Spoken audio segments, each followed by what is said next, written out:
Introducing PubCoin. PubCoin is the rewards program for pub sports contributors. Regular chat contributors share their play of the day, POD, in the YouTube chat, including the phrase POD in their message. At the end of the week, the amount of units earned are converted into PubCoins. PubCoin can be used as reward points for prizes, shop discounts, and contests. Hey, what's going on, y'all? It's Mills here, Pub Sports Radio. Do you guys want to challenge the personalities here at Pub Sports Radio? Do you guys think you're better than them at entering in your MMA predictions and picks? Would you want to get paid for it? $100? Here's how you do it, man. You sign up right here at the link below. It's just this easy. PubSportsRadio.com. Enter your email. Pick your weekly picks. That's it. Oh, and you get bonus points if you can predict how they're going to win in what round. Every single week, a new winner's getting crowned. So every Saturday on Pub Sports Radio. So come on and check us out. You can win $100 just for signing up. Only thing you need to do is see if you can beat us here at Pub Sports Radio by entering your UFC predictions and picks weekly. Do it. I dare you. See you guys soon.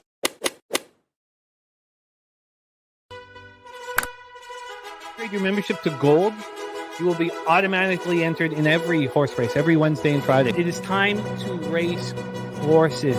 We are racing camels today. Shout out to the gold members. We're racing in San Antonio immediately here. And we're off. 2 minutes, 74 canals on this racetrack. It's wide.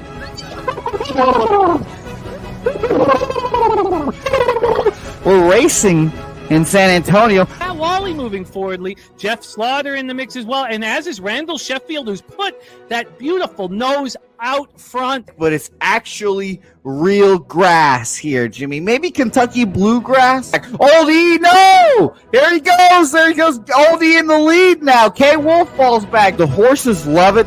Sometimes they stop and eat it on the way to the finish line. That's why your horses start so far in the back. Here. Oh, look at Nuts Flush Allen bursting out here. J-Dub in the mix. Rude Boy up here as well. Jimmy, take it away. There's Oldie. Oldie is moving to the front. We are past the halfway mark in our 2 mile. And there's Ricky Levy. Oh my goodness, he's in the mix here. Jimmy, take it home. This is our first dog race ever. 19 seconds left in the horse race here. It's Fernando Mendoza trying to find the wire. 14 seconds left. Can Fernando Mendoza take this home? Here comes Kenny Can. Kenny Can wants a piece of the pie. Put his schnoz up front. Ricky Bobby, 9 seconds left. Can Donut Silks make a run? Can Red Small make a run to be $50? You son of a bitch! Here comes Tori Coker. Kenny Can, Smoke and Mirrors, Director 97. Home. That is a way. Here comes Jason Meyer, the Eldorado Custodian, Billy Friedrich. Jones one all coming down the finish. Coin!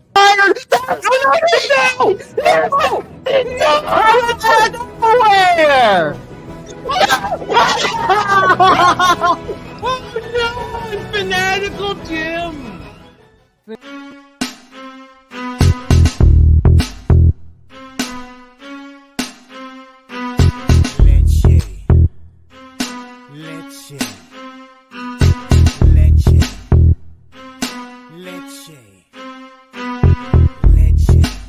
Get 'em, Jimmy, where low shack at? The bottle's getting empty, I'm not cracking, we stacking. Chips, all of this, what I want, plus money winners, that's what I'm on.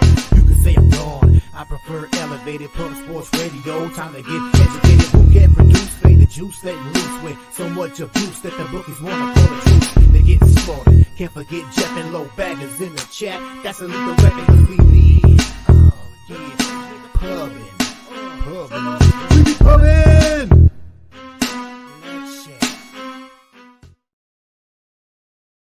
Hey, all right. Say hey, everyone. Welcome into Betting with Bouquett. My name is Jose Bouquett. Yes, you are on the right program. Yes, it is indeed Betting with Bouquett. Jimmy the Bag taking Wednesdays off during the football season, so I will be hosting the morning betting show with all you guys. So it's a good pleasure to be here with you guys. I love having chats early in the messages early in the chat. So it's nice to see you guys. But of course, let's shout out a birthday here. Just cut it off.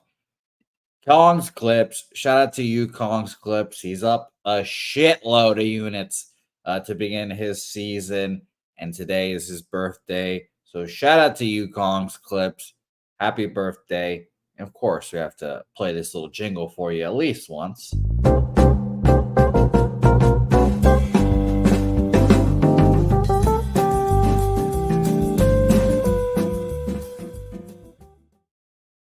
Yes, so shout out to you, Kongs. Happy birthday, my guy. Justin McKelvey dropping his stacks plays of the day bright and early. Aja Wilson over 27.5, and the Dodgers over 9. Shout out to you, Stacks. Might as well hit these all off the top, right?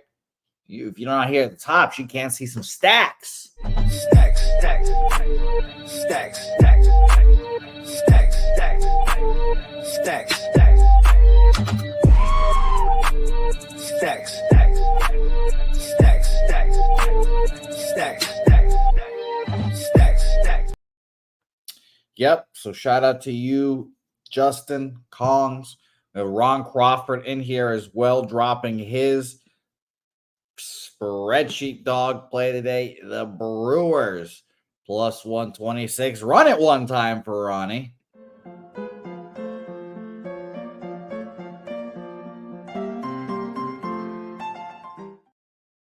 Ron Crawford's spreadsheet play today, Brewers. And like I said, it is nice to see you guys dropping your plays bright and early here. I can't wait to get into this. We're doing baseball solo today. Going to do baseball solo. Going to break down this card. Do it pretty quickly. Should take us about 30 to 45 minutes. And then we have Mr. Wine Time Sports joining us to break down a few of his college football looks on this weekend. And right after Wine Time, we have Connor Mack Picks joining us here as well. So it's going to be a very fun day. Good football games at the end of this program, so stick around. Baseball, like I said, should be rather quick, about 30, 45 minutes. So let's get after it here. Am I lying? Tom Leach, Kelly McInnes in here. Kelly McInnes also reminding people that it is 9/11. So shout out to anyone affected by a 9/11 back in the day, I guess you should say. Some of you guys, I know most people in here can remember 9/11. I would love to hear, obviously I don't and I can't. I'd love to hear you guys' memories of 9/11. Where were you? What was it like? I mean, obviously Kongs is your birthday, so I'd love to hear your story about it as well. But you know, again, remembrance to all the people lost in 9/11. We all know that. So, you know, take a second today to think about those people and, you know, be happy you're alive and all that good stuff, because as we know, this shit is fleeting. The shit is fleeting. So enjoy your loved ones while you can. And if you've got an interesting 9/11 story, I'd love to hear it. Oh, look at that. Birthday twins here. Kong's Clips and Red Girl, also her birthday as well. Virgo's in the chat. Shout out to us three, but Red Girl, a staple in the chat, in here almost every day. Her birthday as well. I mean, if I ran it for Kongs, I got to run it for you, Miss Red Girl. Happy birthday. Congratulations on making it another year. And enjoy the sultry looks of Peter Loshak.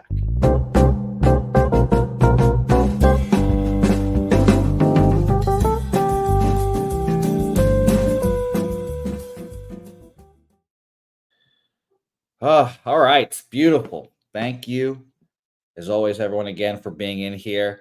Red Girl, happy birthday. Interesting. Morgan Spooner, he's saying Aaron Fletcher listed for the Pirates. I had I had Bailey Falter, Morgan Spooner, so maybe that is, I'll have to refresh my sites and see, because that's very interesting. Paul Taylor said, my dad let me skip school because my birthday is tomorrow. Very interesting. My mom had no clue, so she was speeding home That's very funny. She's speeding from home.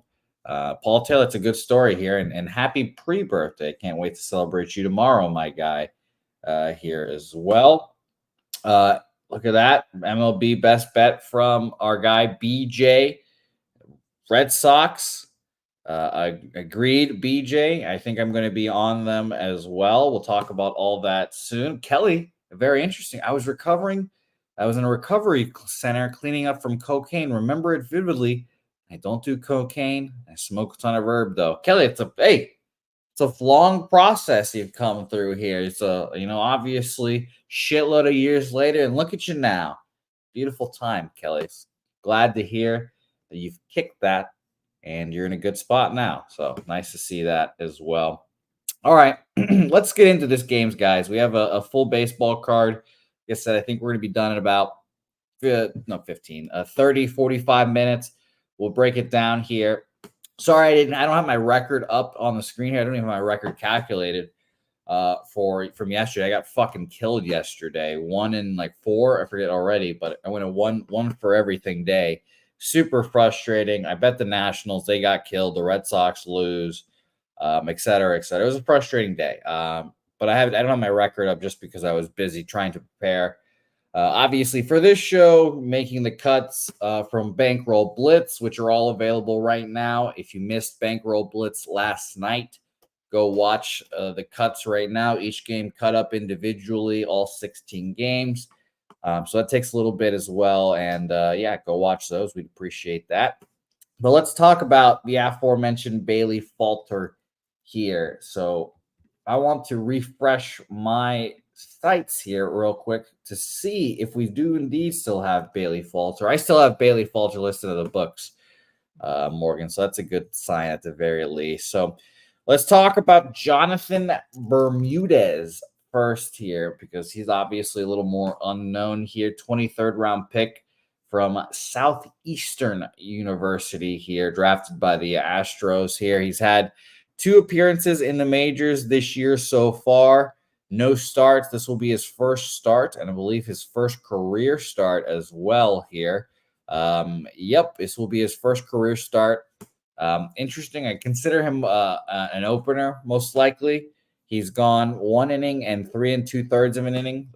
Philly and Colorado, 3 2/3, 6 hits, 2 earned runs at Colorado. Not bad at all. So 3-4 innings max from Bermudez here, and they'll roll it to the bullpen, who will look at the bullpen right now to see who we have available for Los Marlins here. We have everyone except George Soriano available through 46 pitches yesterday, which means everyone else should be ready to go. So definitely a big bullpen day here. And again, I'm going to be interested to see what they do with Bailey Falter, because Morgan Spooner mentioning they might have changed him here, and I could easily see why they would. He's not the best pitcher, but a 7-7 record is kind of better than I expected from Falter this year. Nationals last time out, 5 innings, 7 hits, 3 earned runs on a home run. Cleveland, 4 innings, 7 hits, 4 earned runs last time before that national start, and 5 earned runs again in 5 innings against Cincinnati. So truthfully, not a game I was looking to bet either way. If I was going to bet it, I definitely would be on the Marlins here. I'll tell you guys that now. Only 13% of the bets on the Marlins, but 82% of the money on the Marlins. And we've gone from minus 174 to minus 147 at BetOnline, minus 148 now. So it's been a big drop here. Bookmaker as well. They had it opened up at minus 172. They're at minus 153 now. So I do agree. I think the Marlins are the spot here, but nothing here for me. We'll see if any pitching changes happen throughout the show here. So no action. We move on to our next game, Guardians White Sox here. If only the White Sox weren't the worst team in modern baseball history, I would be trying to back my guy Matthew Boyd here. We've talked about how Matthew Boyd, for me, has been a bet on pitcher all year, and I've just been kind of waiting for the opportunity to bet on him. And he's been solid, very solid to start off.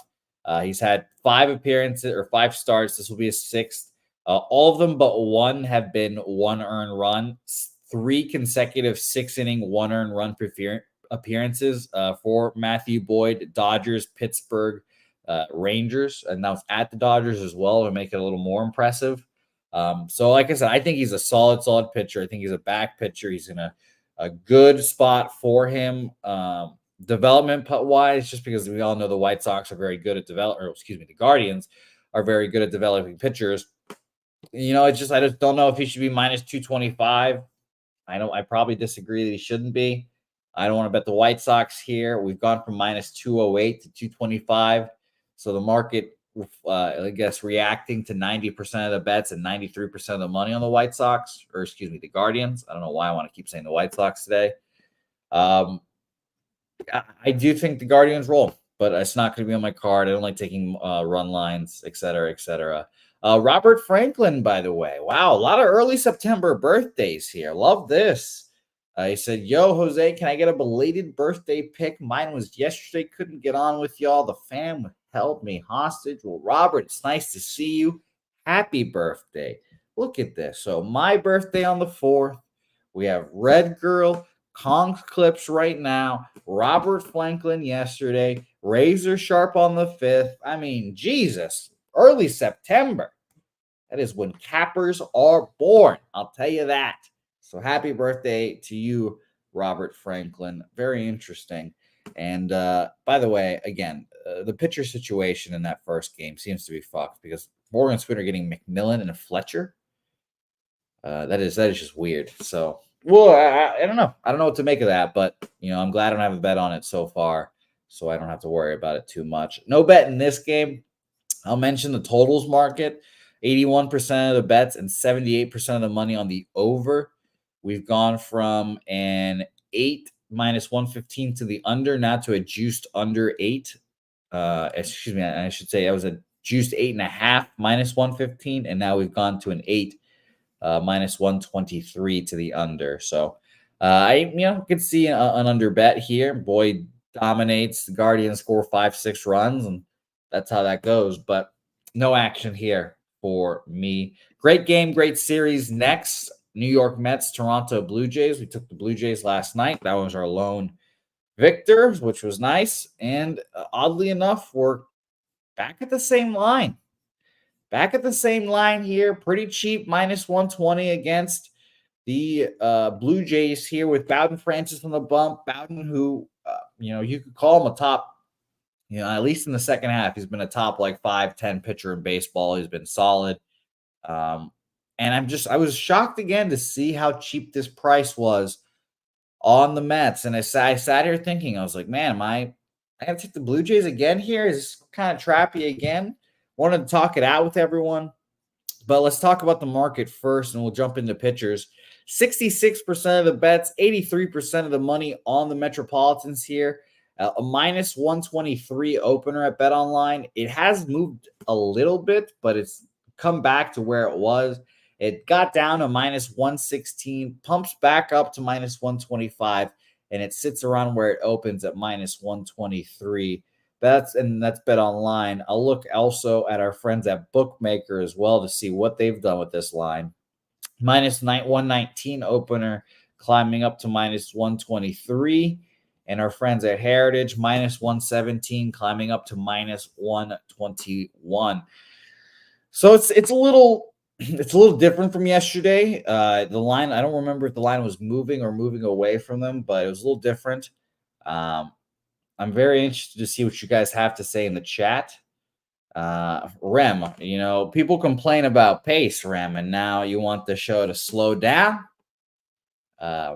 And so it's all right, Rem. Maybe I'll slow it down a little bit for the games I'm more interested in, Rem. But we'll keep it a brisk pace here, Rem. Brisk pace. By the way, Rem, Helga says hello for you. All right, let's see here. I'm going to keep scrolling here. Oh, by the way, I missed this, and I apologize as I tried to do a little bit of both here. But my guy Skunt Blaster here, $9.99 dono, $9.99 dono. Says sup snips. Shout out to Red Girl and Kongs. saying, Red Girl, please slide into my DMs. That's very funny. And his skunt bag play of the day is Astros money line and the under, a little SGP plus 175. Let me star that so I can refer to that later, my guy. Thank you, Scunty. And, you got to shoot your shot. You got to shoot your shot. I respect that, Skunt. I respect that. That's very funny. Interesting. Ryan Kozlowski guy asked people for their 9/11 stories. As I was a young boy, don't remember it. I'm sure a lot of people in the chat do. So I was interested to hear what you guys have to say about it. Ryan says, I was working in Queens, New York on top of a building and had an F-16 fly over my head. At that point, I said, I'm getting my ass off this building and out of the city. So that's very funny, Ryan. Where'd you end up going? And I bet you that getting out of the city took you a fucking long ass time as well here. So very interesting. Skunt, I respect that shot shooting there. That's very funny to see. Very funny. Tom leaning over. I think that might have been the last game though as well. So sorry, I'm not keeping up with the chat very well. I have to scroll back up every once in a while. Goran likes Cleveland, Arizona money line. And Rem, there you go. No problem. I got you, buddy. Nate Dogg saying happy birthday. Tom Leach, that's not Helga's. Helga's real name is not really Helga. For those people, I'm sorry to break that illusion for people. I do like continuing making that joke, Tom, but that's unfortunately not her real name. Unfortunately, there's some really shitty people out there in the world that when you do shows publicly, they look you up and they try to find people and all this bullshit. Like, what's his name last week, putting my mom's name in the chat and all that shit. So I'd rather just call her Helga and avoid using her real name just so there aren't creeps out there looking for her. And on top, it's kind of funny. She doesn't like it and it's kind of funny. So yeah, I am kind of trolling her. So all right. But by the way, I let her name slip on stream sometimes as well. So it's truly not that big of a deal. But trying to be nice. So whatever. But let's go into this game here again. Apologies for that random diatribe in there. And please, if you have your 9/11 stories, I'd love to hear them. I'm interested in them, obviously. It's just one of those days in history that, he will always remember. And I obviously was not, I was young enough to not remember it. So I want to hear what you guys have to say about it. Sean Manaea here. Let's talk about his last few starts here. 6 2/3, 3 hits, 4 earned runs, 2 home runs, allowed 9 Ks, 2 walks at home against the Reds, 7 shutout against the White Sox. It's the White Sox though, so who cares? At the Diamondbacks, 6 2/3, 3 earned runs. That's kind of been his last month. Honestly, he'll go 7-6 innings, give up about 3 earned runs, and keep his team in it. And that's really all you kind of ask for from Sean Manaea. He's been, given expectations, he's been amazing this year, truly. And let's check on our guy Bowden. We talked about Bowden Francis. I said he was, second half, he's been a top 5-10 pitcher in baseball. His last start was the start that he came back to earth a little bit. 6 innings, 3 earned runs on 2 home runs there. You'll still take that. 7 shutout against the Red Sox. 8 innings, 1 earned run against the Angels. 7 shutout against the Cubs. 7 innings, 1 earned run against the Angels. Just been absolutely dominant. So, man, very interesting. Very interesting game here. Maybe an under. Let's talk about the markets again here. I know I read them off a few minutes ago, but 66% of the bets and 83% of the money on the Mets here. And for the total, we have 86% of the money and 86% of the bets, 78% of the money on the over here. And we've gone from an 8 to a 7.5 here, minus 110 to the under here. That's Bet Online. I've been looking at Bookmaker and Heritage as well recently to see, because Bet Online moves their odds a lot here. And I think that might be fucking me sometimes. Our friends at, let's see where this is, Bookmaker, I believe. Yes, Bookmaker opened this minus 115 to the over, and they still have an 8 here. Excuse me, I'm looking at the wrong game. Classic Bouquett there. So they had an 8 minus 113 to the over. Now they've moved it down to a 7.5. Yeah, I'll admit it. The under is appealing to me in this game. I want to see a first 5. I'd love to avoid the Blue Jays bullpen, but you guys have heard me say that my first 5 numbers have been horrible this year. So it went from 4.5 to 4. So I'm going to move on a full game under in Mets Toronto here. And we will hopefully see some more good movement. Under 7.5 minus 107. Again, early on in the season, we had good notes in that direction. So that was good trends in that direction. So it's good stuff here. All right, let's keep rolling here onto this game here, or onto our next game here. And I want to read your stories here in a second, because again, I find that shit very fascinating. So keep them coming, please and thank you. Rangers, Diamondbacks here. Now, when I was capping this card before the show started, and after I made graphics and all that stuff, I admit that I found this card to be pretty difficult. No spots jumped out at me. There wasn't your classic reverse line movement, like slam dunk bet that I knew I was going to make. So I was like, okay, maybe if I had to take like a 2-team parlay here. And I'm trying to keep the volume down a little bit more. Again, I got my fucking ass kicked yesterday, which really pisses me off, especially since I was so close to getting back to the black. But the Diamondbacks were one of the teams that I considered throwing in like a short 2-team moneyline parlay here with Merle Kelly on the bump. You guys, again, have heard me talk incessantly in the second half of the season of how I want to back pitchers that come in, semi-late in the season again, and they're just a little more fresher than everyone. We talked about Merle Kelly in his last appearance. It was a big thing. I believe I was on Kelly's side, and he ended up pitching well. 7 innings, 6 hits, 2 earned runs against the Giants, 8 Ks, no walks. And that was his fifth appearance, back from his injury here. So I just think he's fresh, ready to go. Ready for the playoff push. Every start, he's going to keep getting better and better. Same thing for Walker Buehler as well. I didn't fade him last time out. I didn't look at his box score to see how well he did, but I feel the same way about Walker Buehler, so I think he'll be bet on eventually. But Merle Kelly, solid starts here. Cody Bradford, once upon a time, was like the bright spot in this rotation for a bit. They're like, okay, we might have something here with Cody Bradford. This is his 10th start of the year. 6 1/3, 2 hits, 1 earned run against the Angels on the 5th.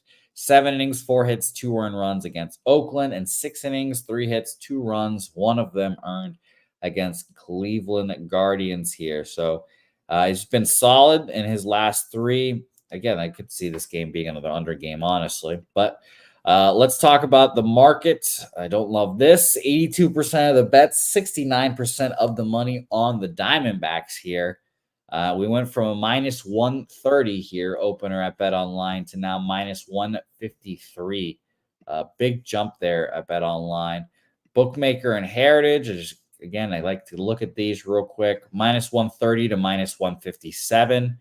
And Heritage went from minus 135 to minus 148 there as well. So you guys kind of see why I lean Diamondbacks right there. That steam moving all that way in that direction. I know there's more money and bets on them, but at least the market again reacting to all that money, making it more difficult to bet them. So Diamondbacks are going to be the first half of a money line parlay, and it's going to be a 2-team money line parlay. So yes, very much interesting. Would like to hear that. And by the way, NJ, I hadn't thought about if there are people that are still affected by 9/11 in the chat. So I apologize if these stories, affect you in some way. There's obviously PTSD from that stuff, and I'm not even joking around about this. Normally, I'd be busting your balls, but NJ, I'm sorry if that does affect you here. I'm just interested in the stories here. So just very much interesting. Ricky, nice to see you. Ricky here. I'm sorry. You're right. And normally with Jimmy right now, we'd probably be talking about the second game. So I apologize here. But Luckily, you can scroll back. The breakdowns have been pretty quick, so hopefully they'll be fun to watch. College football later on in the show, so thank you for sticking around here. Justin McKelvey, that was his dad's 74th birthday. That's very nice here. Morgan, of course, Rem slid into Helga's DMs like 2 weeks ago. You know, like I'm already worried about Rem stealing my girl. I wouldn't be surprised at all. I wouldn't be surprised. Gordon Akoski saying his cousin was in Manhattan and bought a bike, rode across the bridge. Wow, that must have been a fucking hell of a bike ride right there, my man. Me and my boy load the truck at the warehouse. When it pulled off, we seen the chaos across the Hudson. The tower missing. Was it outer chance? Wow, that's funny. Man, that's very interesting here. I find the stories interesting because the mindset of everyone during that time was like that. This just happened, and now what's next? Like, is New Jersey next? Like UPK just said, is the Pentagon next? Blah blah blah. So I find that interesting, man. Tom Leach, our resident Brit, said on 9/11, I remember asking my mom what movie she was watching, not realizing it was live TV. It was unbelievable. Was 23 years old. Makes me feel old. Yeah, it was a fucking long time ago at this point. Now, Philly Eagle Flyer, no school that day, was at a friend's funeral all day. We didn't know what happened till about 5 p.m. Eastern. Wow. Interesting. And good point, BJ, by the way, mentioning this is a Diamondbacks World Series revenge here. So that's very interesting. You're welcome. Ricky Bobby, anytime that I can talk about Helga, I'll gladly do so. That's hilarious. Morgan Spooner saying, 29 years old. I just remember getting home from school and being annoyed. All the TV channels were the same. We just played outside. School didn't acknowledge the incident, and my friend's parents told us. Very interesting. And now, even maybe more interesting than my bets for some people. Tim Duncan, maybe the Tim Duncan, who knows? He says, I just farted. I think my dog smells it because he's just staring at me now. So Tim, I bet you he does indeed smell it.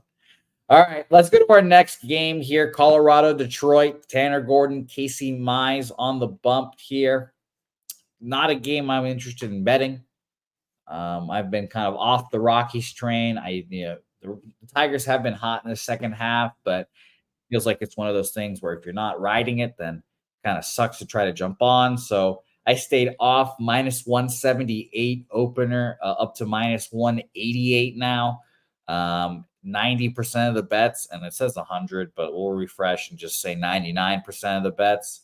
There we go. Actually, I just refreshed, and we've got a good numbers here. 90% of the bets, 92% of the money on the Tigers.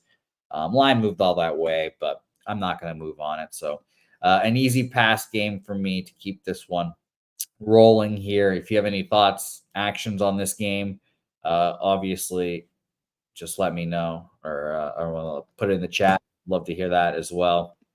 So let's go to our next game. Game I got wrong yesterday. I bet the Phillies yesterday. I bet the Rays yesterday. Phillies go out there, do their thing. We saw the benches clear. Got a little spicy. Now we've got Shane Baz versus Zach Wheeler on the bump here. Let's immediately jump into market. I have it up here. 91% of the bets, 97% of the money on the Phillies here. But have not really moved much.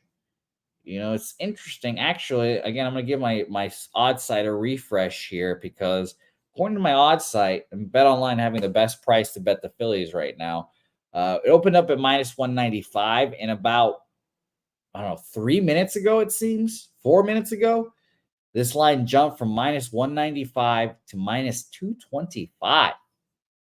Good God. Bookmaker opens this up at minus 205. It is still minus 205.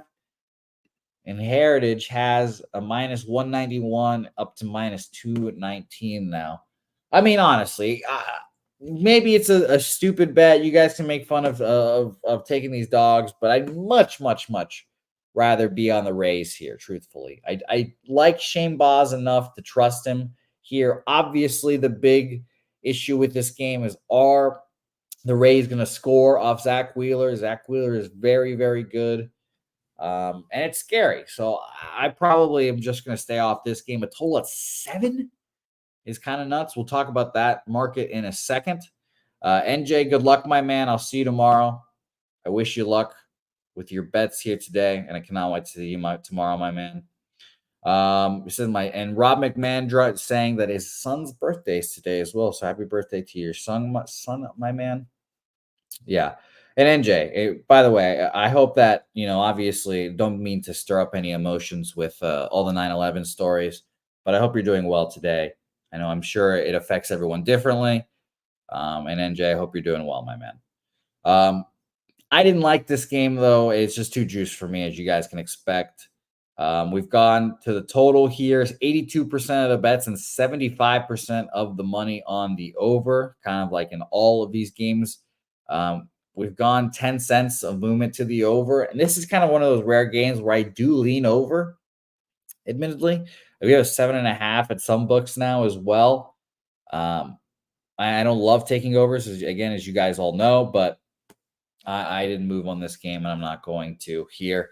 Anton Harris, I will give you home runs. I will give you home run props, I should say, at the end. Just remind me, please, and I'll go through who has the most home runs against starters for you, my guy. For real MMA, we're going to do WNBA next week with Billy Brisbane here. It's completely my fault here. I'm just, have a lot of my plates. I've been doing 3 straight days of 2 shows a day, and having to prepare for all those has been hectic. So we're gonna do WNBA starting next week with Billy Brisbane. So no WNBA on today's show, just MLB and college football today. All right, no action here. Sancho dropping a Royce Lewis home run, by the way. If you guys are interested, and obviously Sancho dropping some aces love here. So discuss amongst the chat. I don't hate that at all. We've got a lot of great minds in the chat here as well. All right. Braves Nationals here. Again, another game or series. I took it in the mouth yesterday. Braves win convincingly, dominating. I believe I saw Tori Coker was on Braves run line.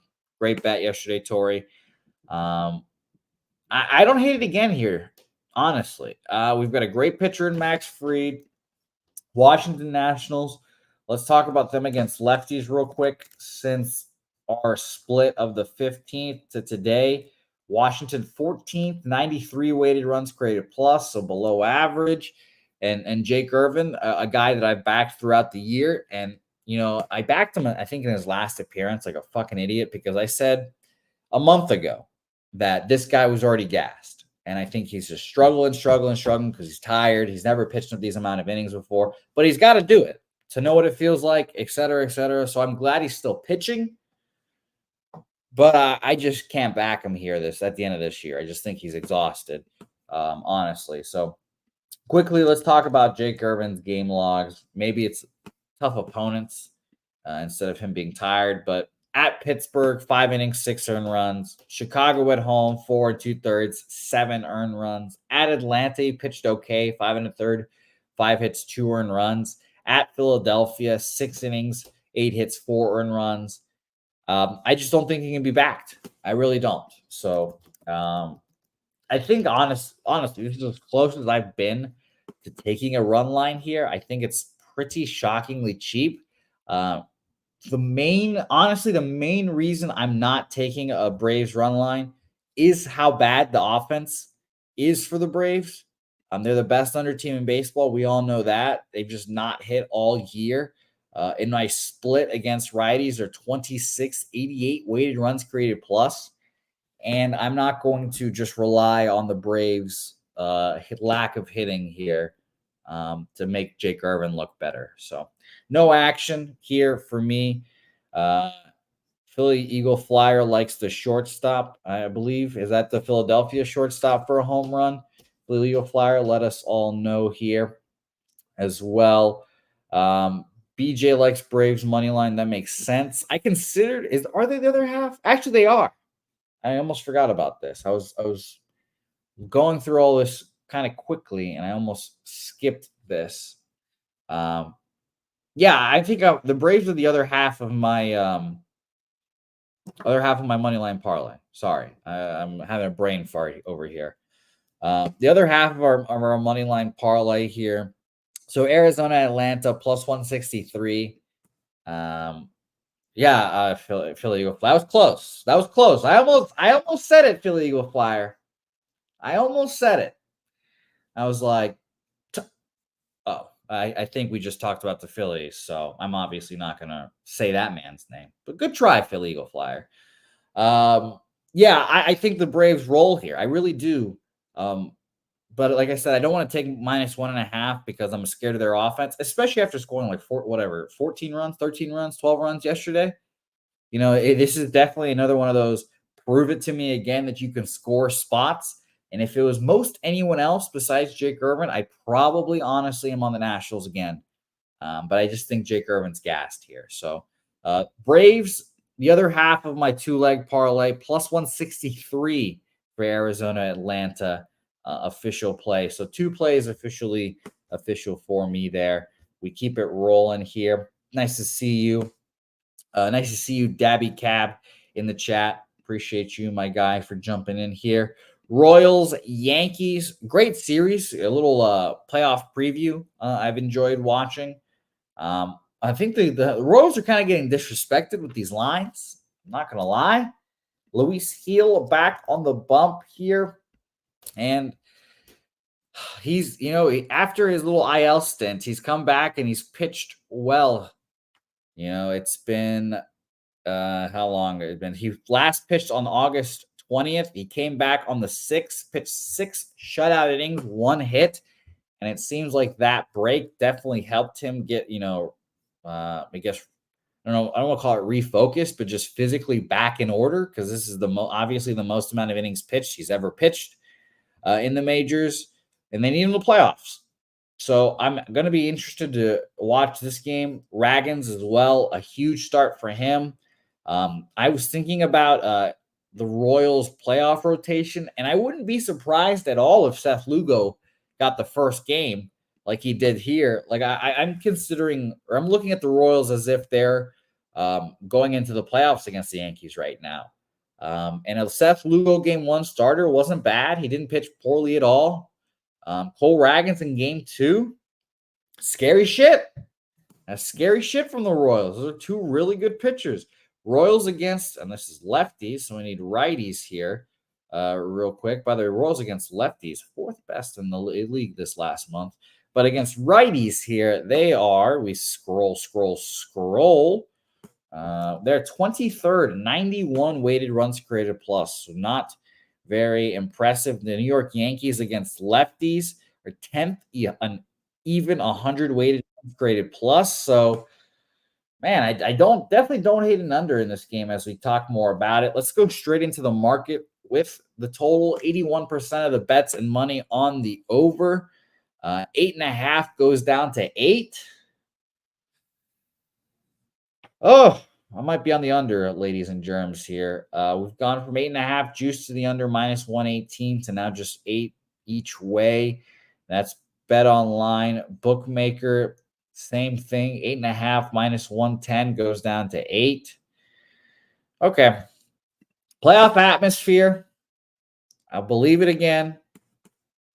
It'll be the under for me here. Kansas City Royals, New York Yankees, under. And I believe it is an under 8 -110 each way. It is indeed. So under 8 -110 each way. We keep it rolling here. Tom Leach, Guardians first half MVP. Who's your MLP? I don't know what that means. Most profitable team. Here first half. What are you trying to tell me, Tom? I'm trying to rush this a little more because we have college football in the wings. We have a few more games left as well. So thank you guys all for tuning in. So Tom, I'm going to use my brain for this. You let me know what MLP stands for, and I will give you an answer. Red Sox, Orioles. BJ said it earlier in the program. It stuck out to me like a sore thumb. The Red Sox, why did the Red Sox go from minus 120 to minus 135 to minus 140 at places? I thought that was shocking to see. Now, it peaked at minus 140 this morning. It has come back down to minus 135 at Bet Online. I was baffled, and I was really hoping the way I was going to get on the Red Sox was if all the money and bets are on the Orioles and the Red Sox line is just steaming up. I would have loved to be on the Red Sox at that point. However, the Red Sox, these Boston Red Sox, 68% of the bets, 99% of the money against the Baltimore Orioles. And I don't get it. I don't get it. I love this Red Sox team. Nick Pivetta, I'm sure plenty of familiarity against this Orioles team. I was astonished to see those amount of bets and money on the Red Sox here. So I have not moved on this game. I don't think I am going to move on this game, but just like BJ said, it'd be Red Sox or pass for me. Pavetta's last few appearances against the Orioles this year went 5 innings, 3 hits, 3 earned runs on them, 2 home runs allowed. Last year, in his only appearance against them, 7 shutout innings. And in 22, I'll mention 5 2/3, 6 hits, 2 earned runs. All 3 of those at Baltimore, by the way. So I don't know. Very interesting here. Wow. Yeah, the Sharps were on the O's yesterday, and he thinks the Red Sox get it done in the the money line parlay here. Sorry, my guy Tom Leach. It was Diamondbacks Braves was the parlay here. Excuse me. Man, it's very interesting here. Justin asking me a question real quick. Don't worry, ask away. He's asking what the Guardians over under opened at here. I have this Guardians total at 8.5. Bet Online opened this up at 8.5 minus 115 to the under. It's an 8 juice to the under right now. Bovada, who I don't like mentioning all that much, did move this down to a 7.5. They opened this up at an 8 minus 115, quickly moved it to an 8.5, and then had it all the way down now at 7.5. Let me refresh my total sheet to see if there's other books moving this to a 7.5. All the books have it juiced to the under right now, and then Bovada has a 7.5. So I wouldn't be surprised at all if we saw 7.5 in that game. And if we did see a 7.5, Justin, I would move on the over. That's just me. So good question there. Justin, thank you as always. Mr. Connolly, nice to see you, my guy. I'm gonna have the Red Sox written down. I don't want to lay the juice really. And if I do bet the Red Sox today, it would be minus 135. And I just feel like such a fucking donkey laying that juice against the Orioles. But I'll say it again. Why the fuck are the Red Sox almost minus 140 against the Baltimore Orioles, who are very good? I think it's telling. I really do. And I've bet the Red Sox in both games so far. So I just, sometimes maybe it's me fighting my anti-homerism that I'm trying to back, but I think the Red Sox, as Nasty Nate says, smash here. Smash. All right, let's keep it rolling. Let's go to our 10th game on the board here, and I have to find the graphic, but I'll tell you right now, it is Los Angeles Angels, Minnesota Twins here, and our guy Jack Kohanowitz versus Zebby Matthews here. I'll say it once, and I'll keep saying it.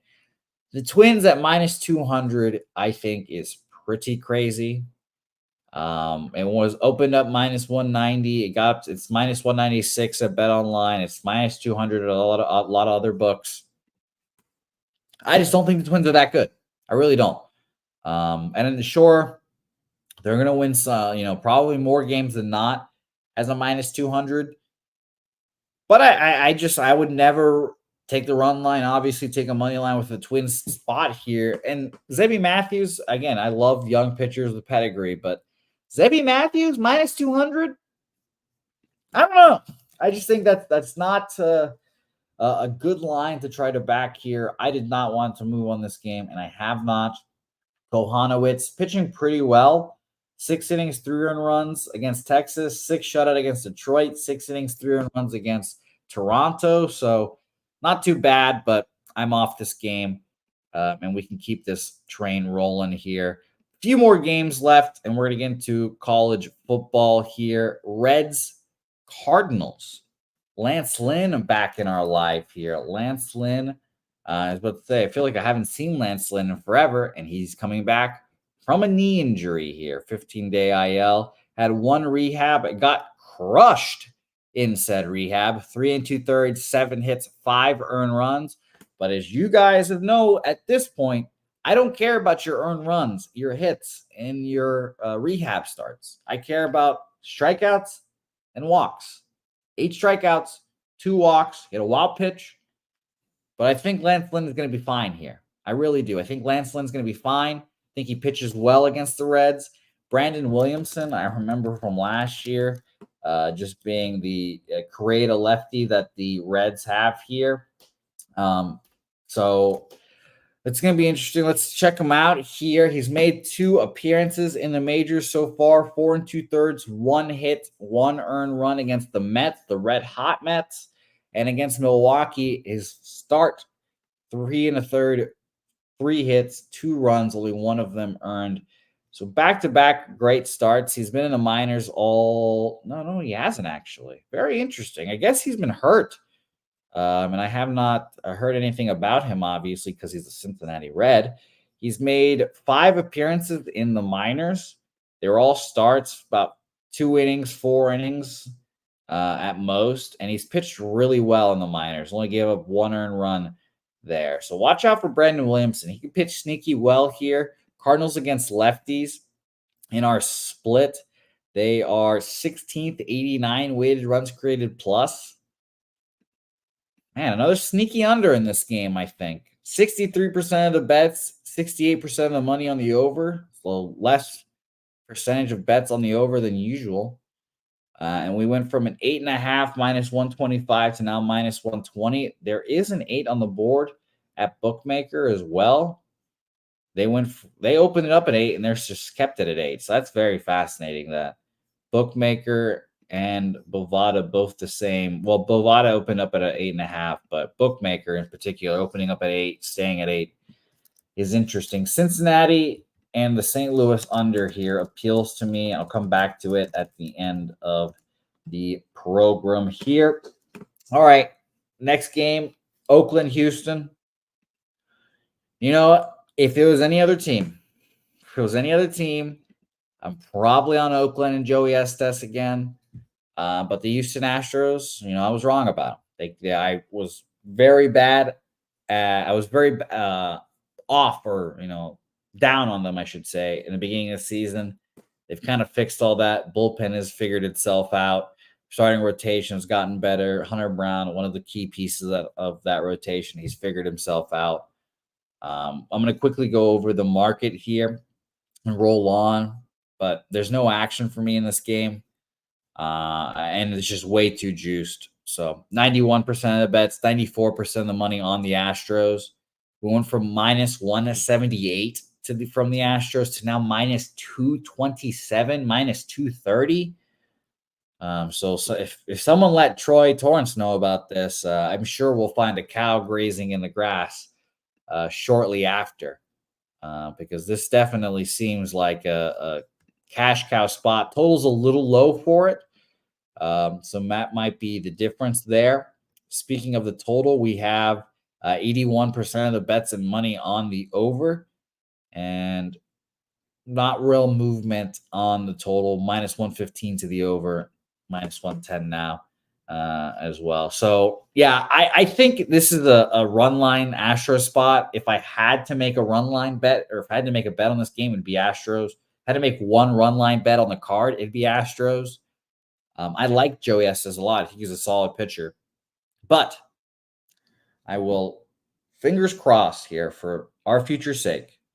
Let us hope he gets destroyed here today, and then his next start be a good back here. So I like that look there. Next, San Diego Padres, Seattle Mariners, Michael King, Brian Wu. Another game I was interested in. I like the Padres here. You guys know I've been down on the Mariners for the last few weeks, I guess. They've shoved up my ass on a lot of occasions, but we opened up at minus 110 Seattle Mariners. Now at minus 107 San Diego Padres. 51% of the bets, 65% of the money on the Padres, and we flipped. I think starting pitching wise, I think it's honestly a wash. Both of these guys are very good. I like Brian Wu. Michael King has been phenomenal this year. And if it's just a battle of the bullpens and the offenses, give me the Padres. Padres bullpen, Robert Suarez through 18, Estrada through 6. Other than that, their big guns will be ready to go. So San Diego Padres, full game money line on my card, minus 107 there. All right, 2 games left, and I will let you guys know now. No action for me in either one of them to start off. Brewers, Giants. It's cheap. It's cheap for Blake Snell. A little surprising. I thought he'd be a little higher. Brewers are a solid team. And against lefties in this last month, Brewers second best, 111 weighted runs created plus. So, and then we all know, there's lefty boppers on that team.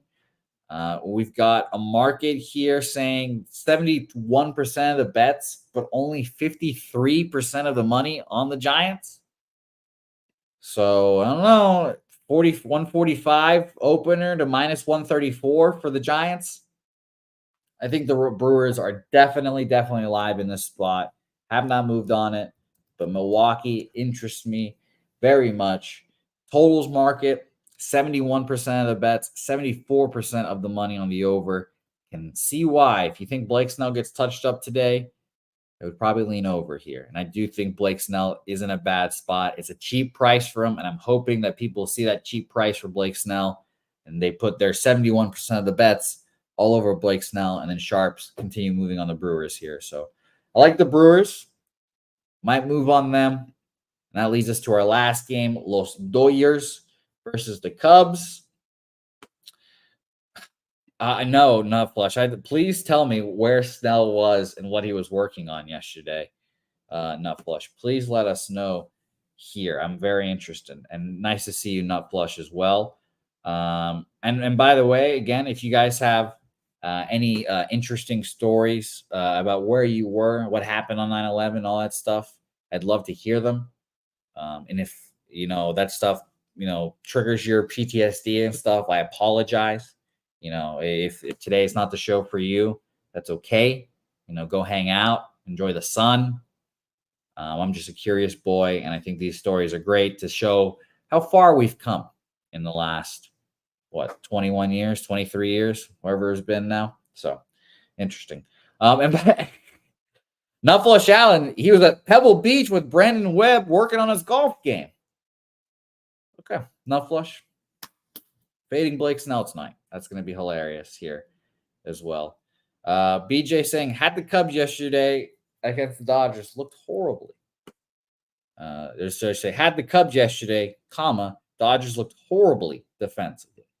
Bobby Miller fade. Cubs are nothing. Again, very interesting. I'm off. I agree with you, though.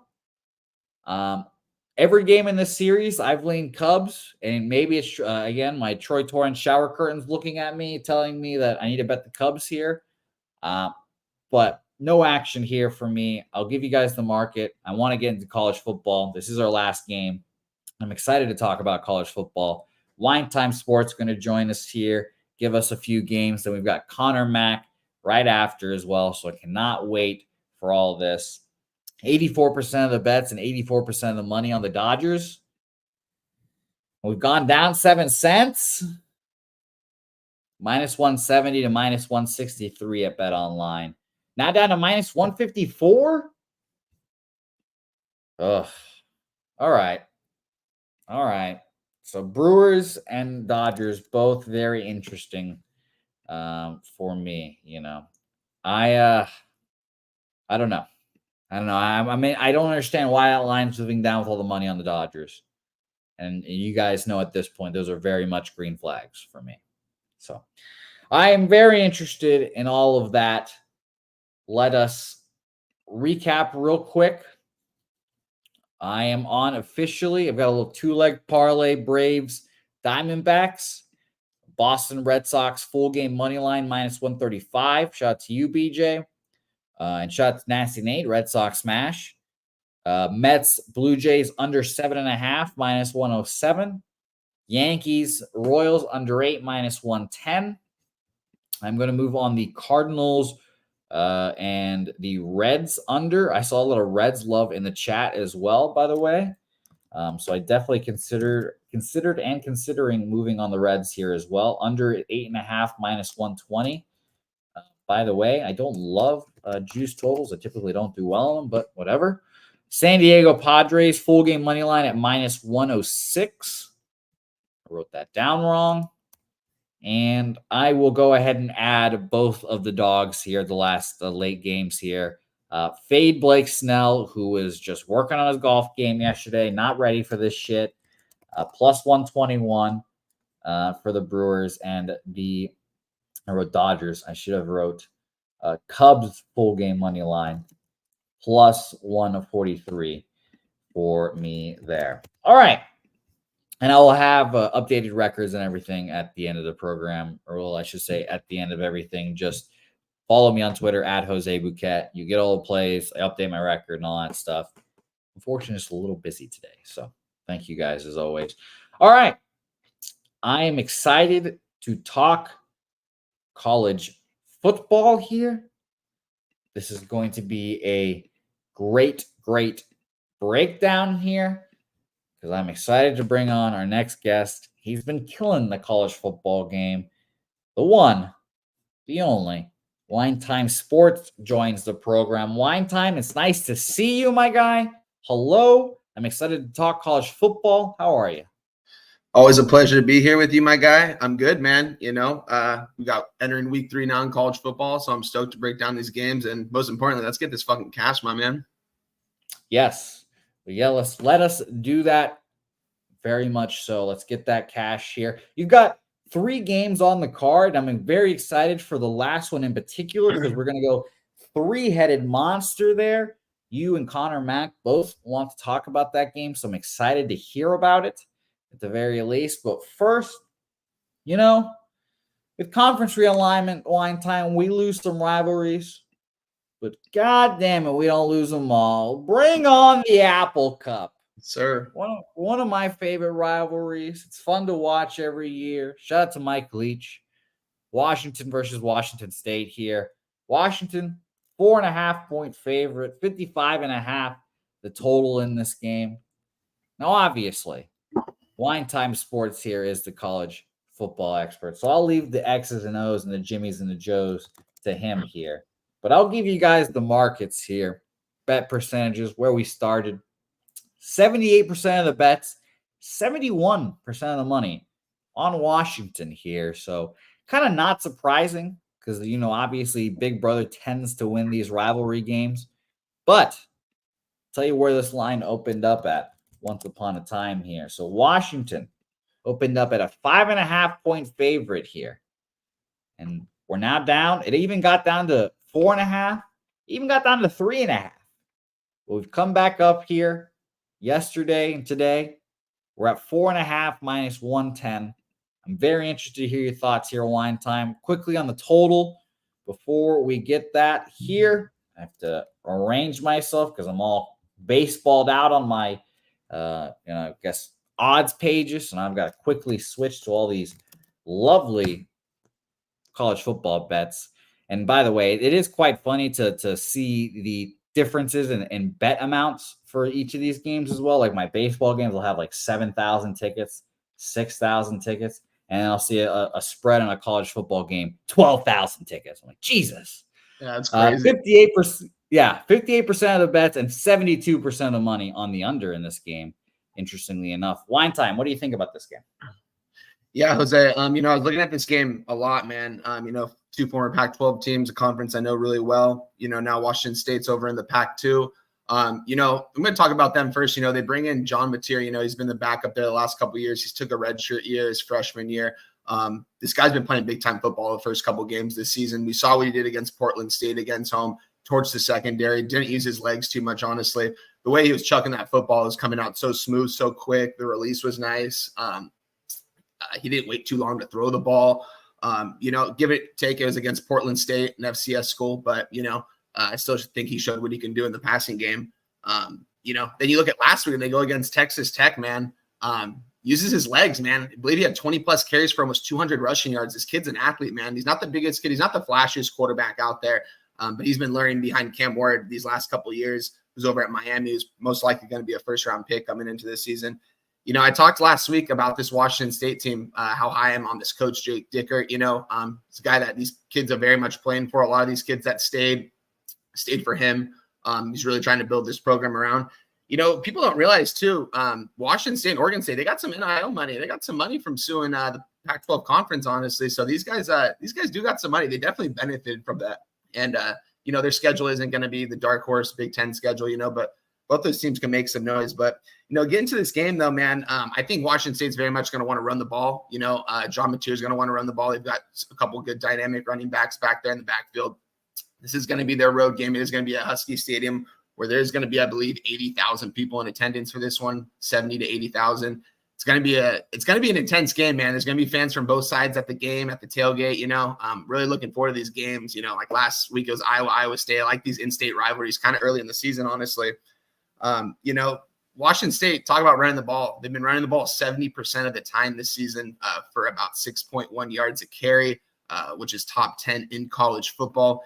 Give or take, they haven't played the best competition, but Texas Tech is no slouch, man. They're a Big 12 program, and they really handed it to them, honestly. I thought Texas Tech was going to be able to get more against that defense just because Portland State was able to put up 30, but Washington State, they pulled a lot of their starters in that first game. They kept them in that second game. They looked pretty good back there, man. Made some improvements on the offensive line, too. That was a big reason why Cam Ward didn't succeed last year in the Pac-12. They didn't have too big of an offensive line. These guys beefed up. They've definitely got improvement. A lot of these guys came back, experienced guys. And then we're going to look over at the Washington side. The Kalen DeBoer era started. Runner-up, went to the college football playoffs last year. Kalen DeBoer, or my bad, this is the Jed Fish era. Sorry. Kalen DeBoer departs to Alabama, and Jed Fish enters Washington, coming over from Arizona. Jed Fish from UCLA fame, obviously.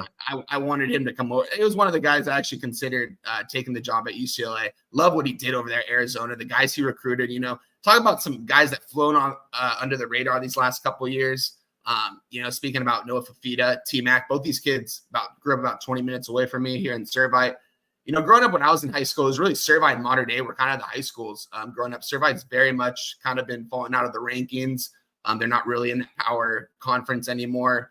But they develop a lot of talent over there, and they developed these two kids that have been playing football together since they were about 7, 8 years old. Noah Fafita's dad had been coaching these kids since Pop Warner days. T-Mac was supposed to be a quarterback, but he said, my son's the quarterback. You're going to be the receiver. Made the right decision, man. T-Mac, if I'm going to be honest, T-Mac might be pound for pound the best receiver in college football right now. The guy's putting up video game numbers. We saw last week, Northern Arizona did. They double teamed and they brought a safety in. Definitely kept him in check. I was very surprised. That was probably the worst game that I saw Noah Fafita play because he was forced to throw to other guys around the pocket. But yeah, getting back to Washington side, though, we're getting off a little off track right now. They bring in the 6'2", 210 wide receiver Jeremiah Hunter. This guy's a beast, man. Came over from Cal. They returned Giles Jackson, fifth-year senior. I think this is going to be a smash mouth type of game. And I think if Washington State can continue to run the ball and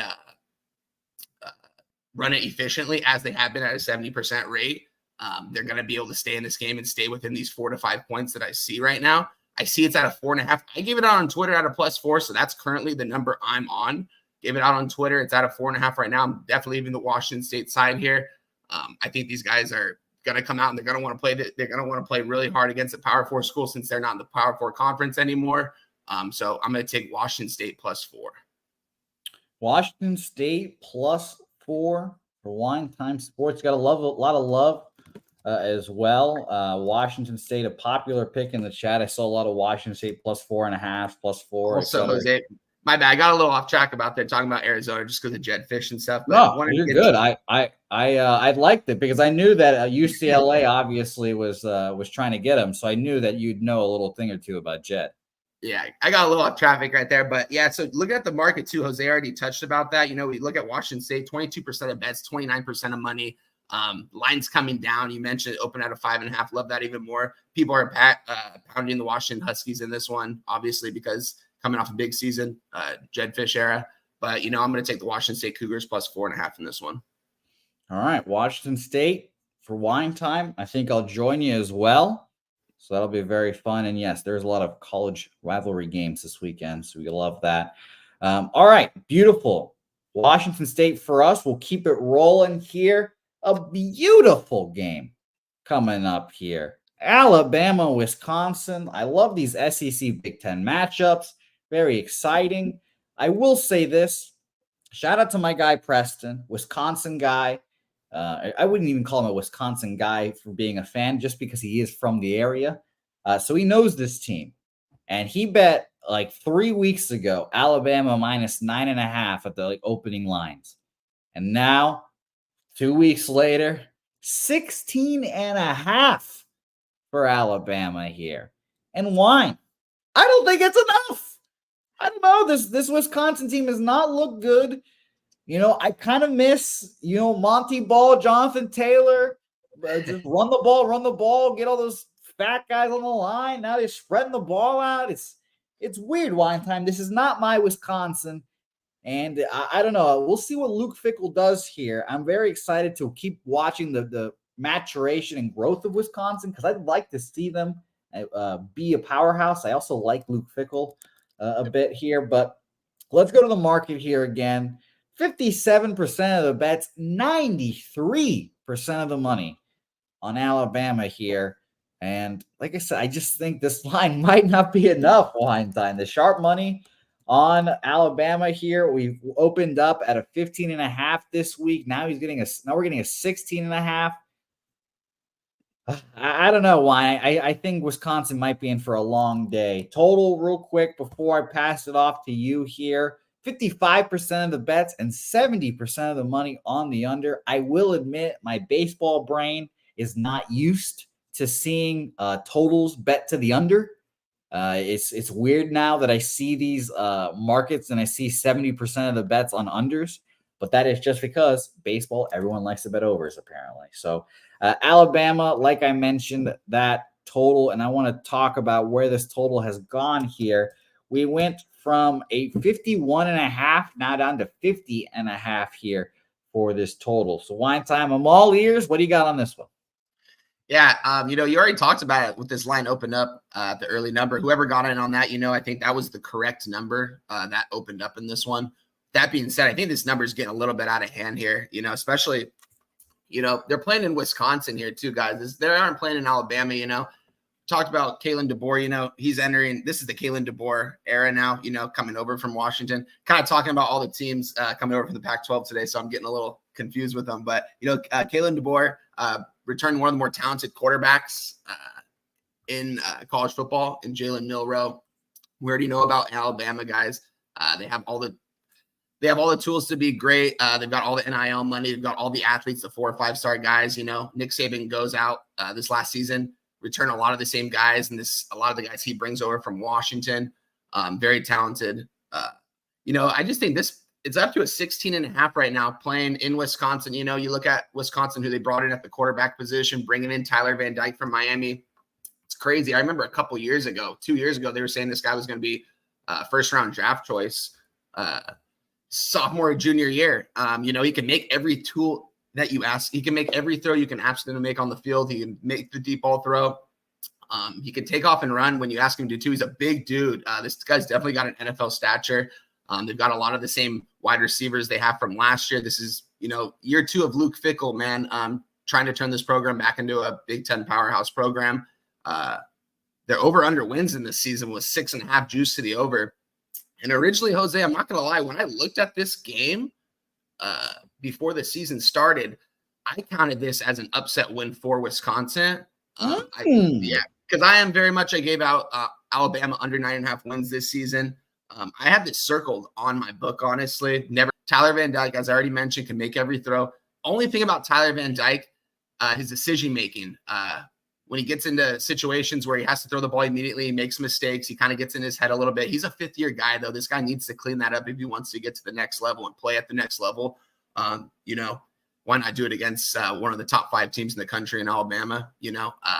I think 16.5 points is way too many points in this game. Can Alabama come out here and blow these guys up? Absolutely. Wisconsin hasn't looked anything to write home about in the first 2 games, but very much have gotten wins, and that's the most important thing. I don't think they've showed all their tricks yet either. Tyler Van Dyke can make every throw on the field. Let's see if they can cover up his receivers one-on-one, if they're going to load the box and force them to run, because they do have 2 dynamic running backs in the backfield as well. 2 seniors run the ball really well. They can catch the ball out of the backfield too. Tyler Van Dyke likes to throw to them. But yeah, I'm on Wisconsin plus 16.5 here, man. I think they can easily stay within 15 points of this one. Wow. Beautiful breakdown, Wine. That's going to be very exciting. It's going to be a very exciting game to watch. I mean, obviously, Wisconsin, tough, top 5, tough 10, probably toughest place to play. So it's going to be fun.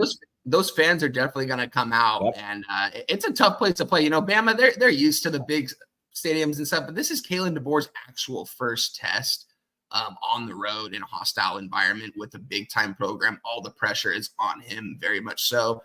So why not Wisconsin plus 16.5? All right, Wisconsin plus 16.5 for good old Wine Time Sports. And you're right. This is the very first test for Kalen DeBoer. I'm going to be interested to see how he reacts, and namely, how all those Alabama fans react if this does not go well. So I'm excited to see that. Is this all right? This is the early start, right? This is the first. Yeah. This is the 11 a.m. or I guess early 12 noon, whatever time zone you're in. I looked that up just now, Wine, because I was hoping this would be a night game. Because if this was a night game, especially, it'd be a tough place to play for them. But alas, only a few hours to get drunk for all those Wisconsinites. But I think they'll manage. I think they'll manage. They'll find a way. All right, Wine, I'm excited for this next game.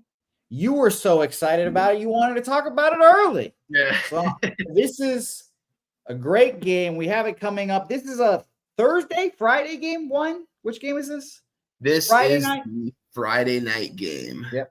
Friday night on 2 Fox. Ranked teams going against each other. Hopefully we get Gus Johnson calling the game. Who knows? And he's going to start yelling, my goodness, he's running away. I love me some Gus Johnson. But more importantly, we're going to have a 3-headed monster in this game. And I'm excited to talk about this game. Wine, we'll let you kick this off, and Connor Mack will join us here in a second. He doesn't have, he said he doesn't have action on this game yet, but I want to hear his thoughts on it because you're going to be on this game, all this good stuff. So I'm excited. Arizona, Kansas State. I mean, arguably you could say one of the favorites to win the Big 12. Obviously, I think Oklahoma State wins the Big 12. Did they cover themselves in glory last weekend? No, but that is the Mike Gundy experience. And we have a freshman quarterback for Kansas State that's getting all the hype. I'm sure everyone's read the stories of Will Howard being beaten out by a freshman, making him transfer to Ohio State, et cetera, et cetera. Now, this is a great proving ground for him here. I'm not used to this being a Big 12 matchup. Wine, I'm not going to lie. This is really weird thinking about this being a conference game. But yet here we are. 80% of the bets and 63% of the money on Arizona.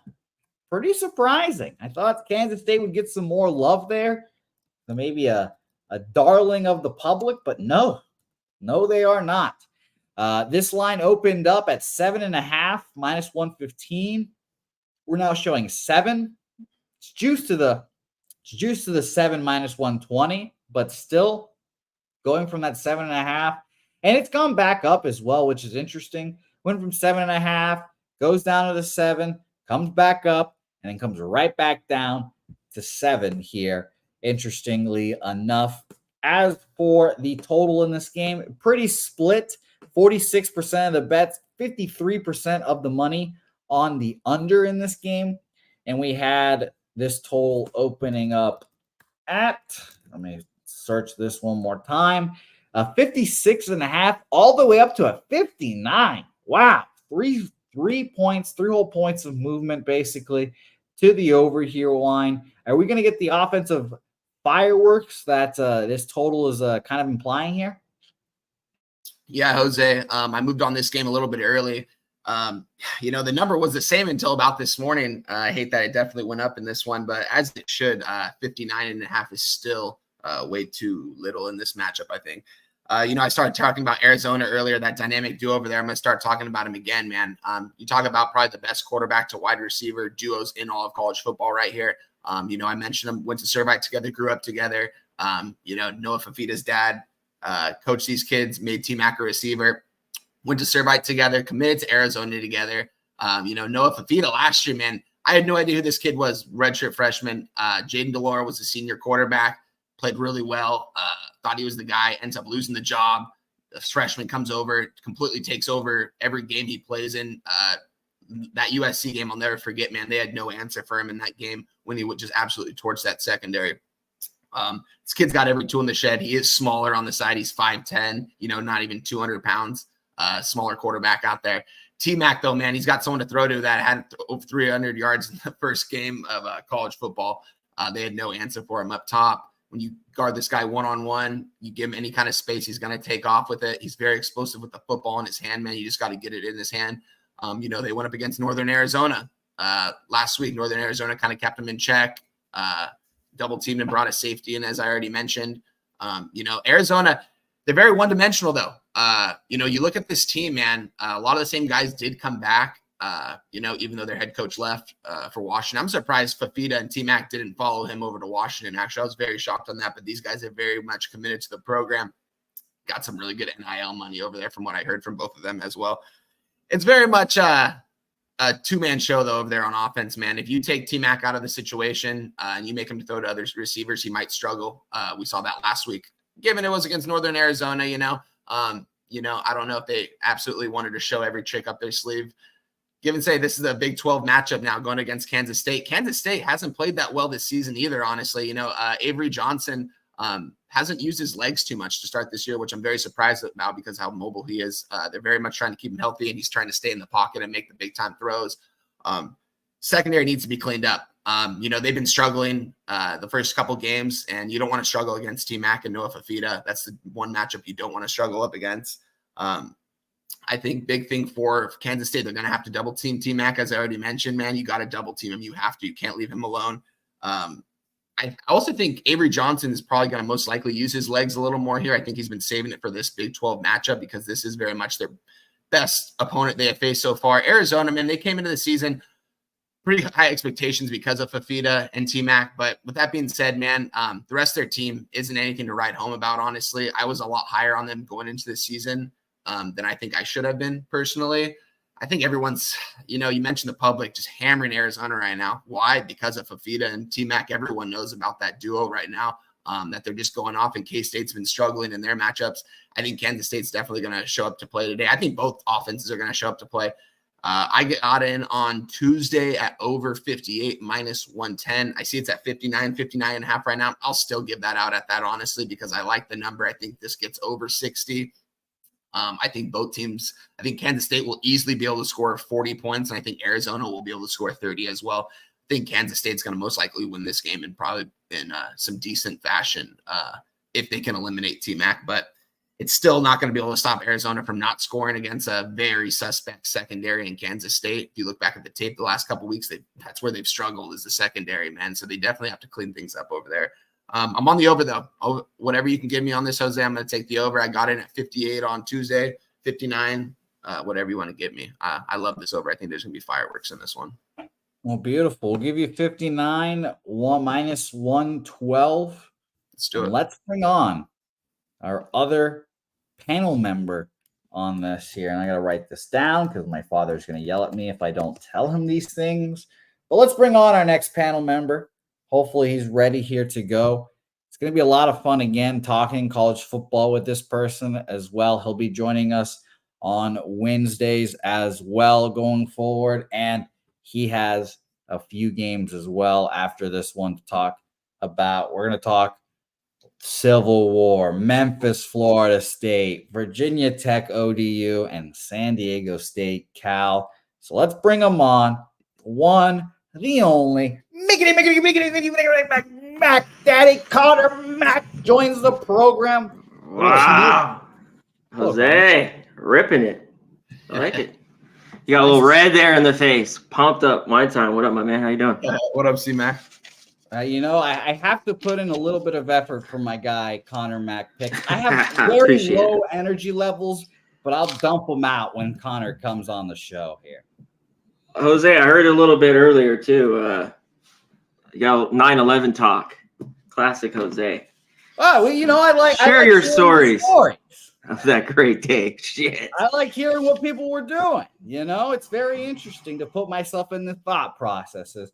But yeah, I might have not enjoyed it from other people. Might not have enjoyed that, but I liked it. Damn it, Connor. I'd like to hear your stories as well later.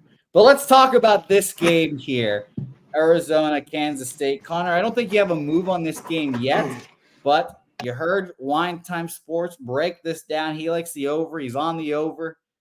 What do you like in this game? What were you looking at? What are your thoughts on this one? Yeah, well, I was looking at two things. I really can't get there. I like that over. I don't mind it. With Wine Time's getting that even at 59.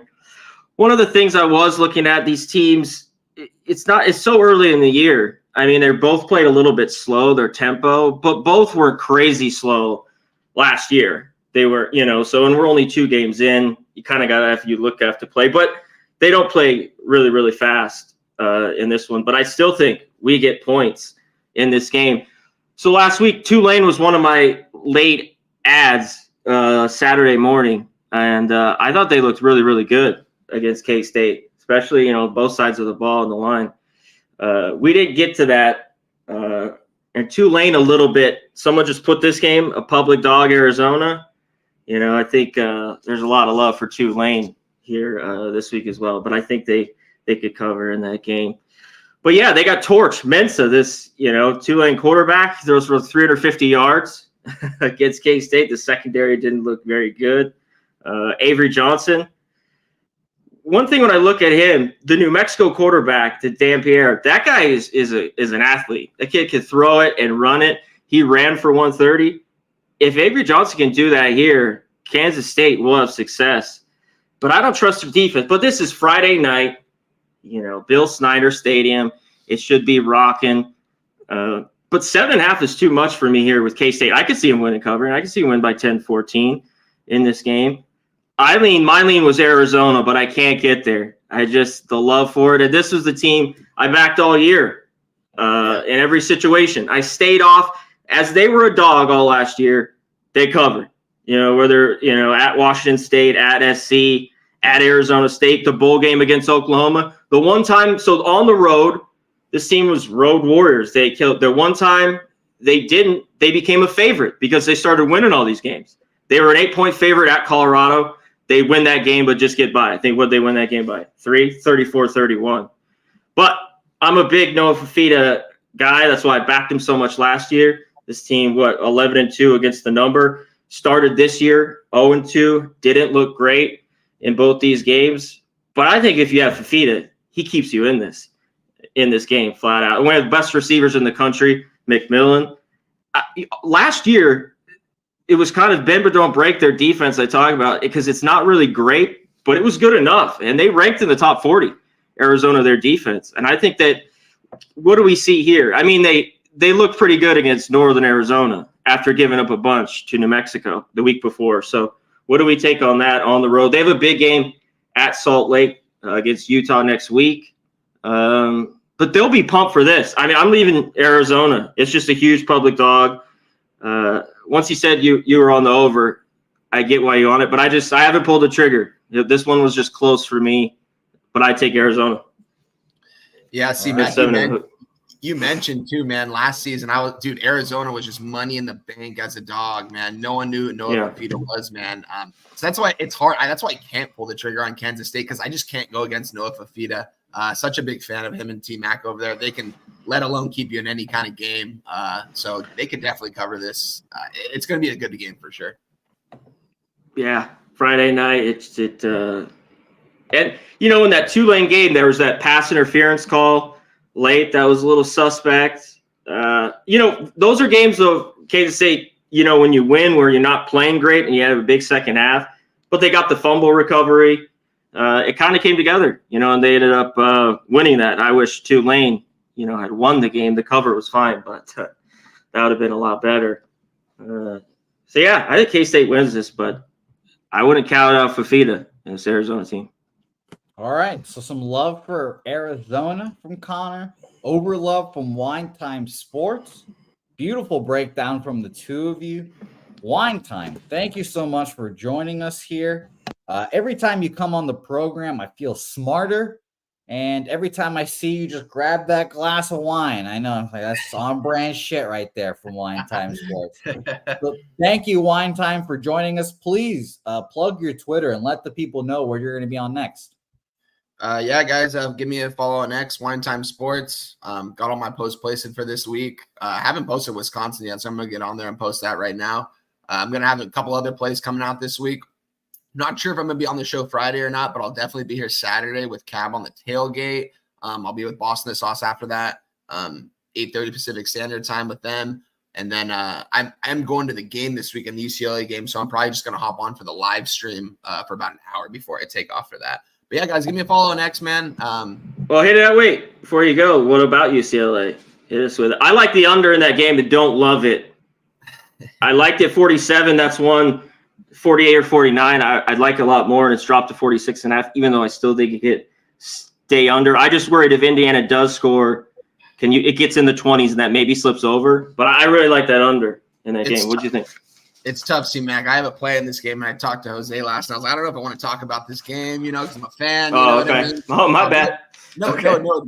I do. Let's talk about it a little bit, though, while we're here. I looked at I watched the entire Indiana game up until about halftime last week against South Dakota, Central State, whoever they played. FCS school that had lost 25 straight games going into that.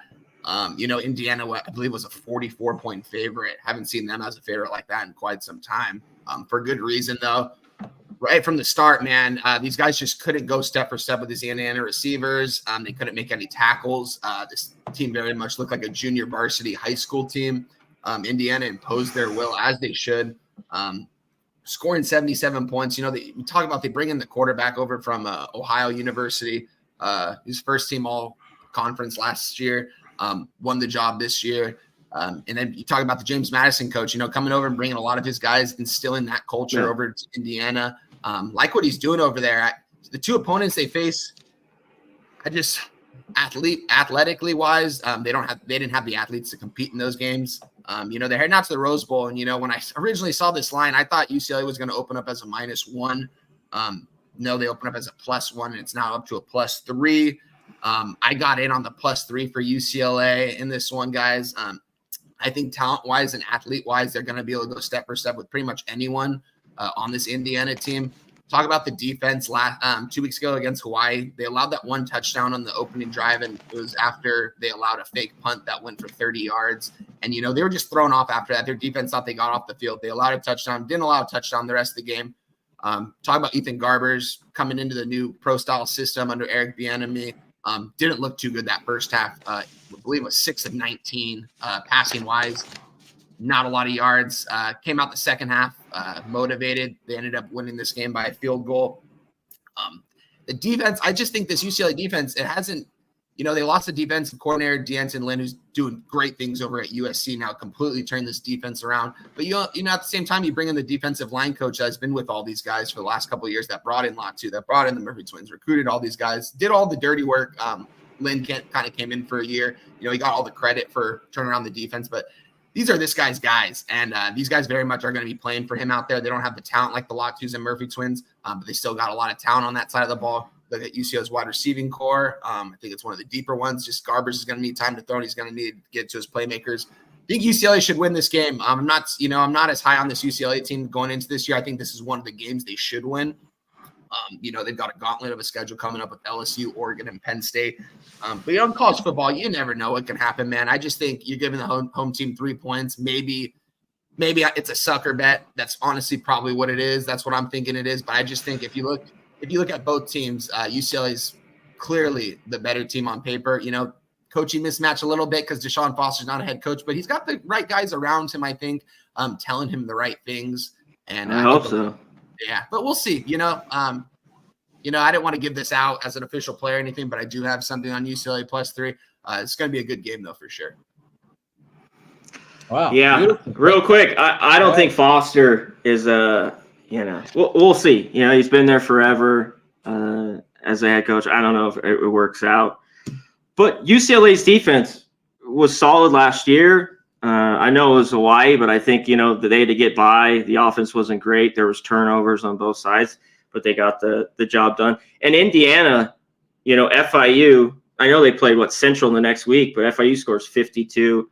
I thought the Indiana defense, and then they played whatever it was, Western Illinois last week, 77. Is their defense for real? UCLA's offense isn't great. That's why I was shading to this under. I went through this game up and down, around and around.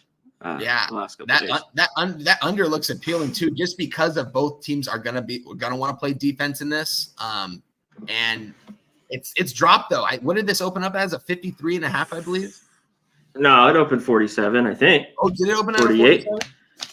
I don't think it opened that high. I'll tell you guys right now, UCLA total opens up 48.5. Now 48, okay. It dropped. Yeah, by Monday morning it was 47. Yeah, it's just been stuck at 46. Yeah. Okay. Yeah, UCLA was cashing unders last year because they couldn't really score, and their defense kept them in the games and weren't allowed scoring. So under's definitely a play here, guys. Definitely like where C-Mac's going with that.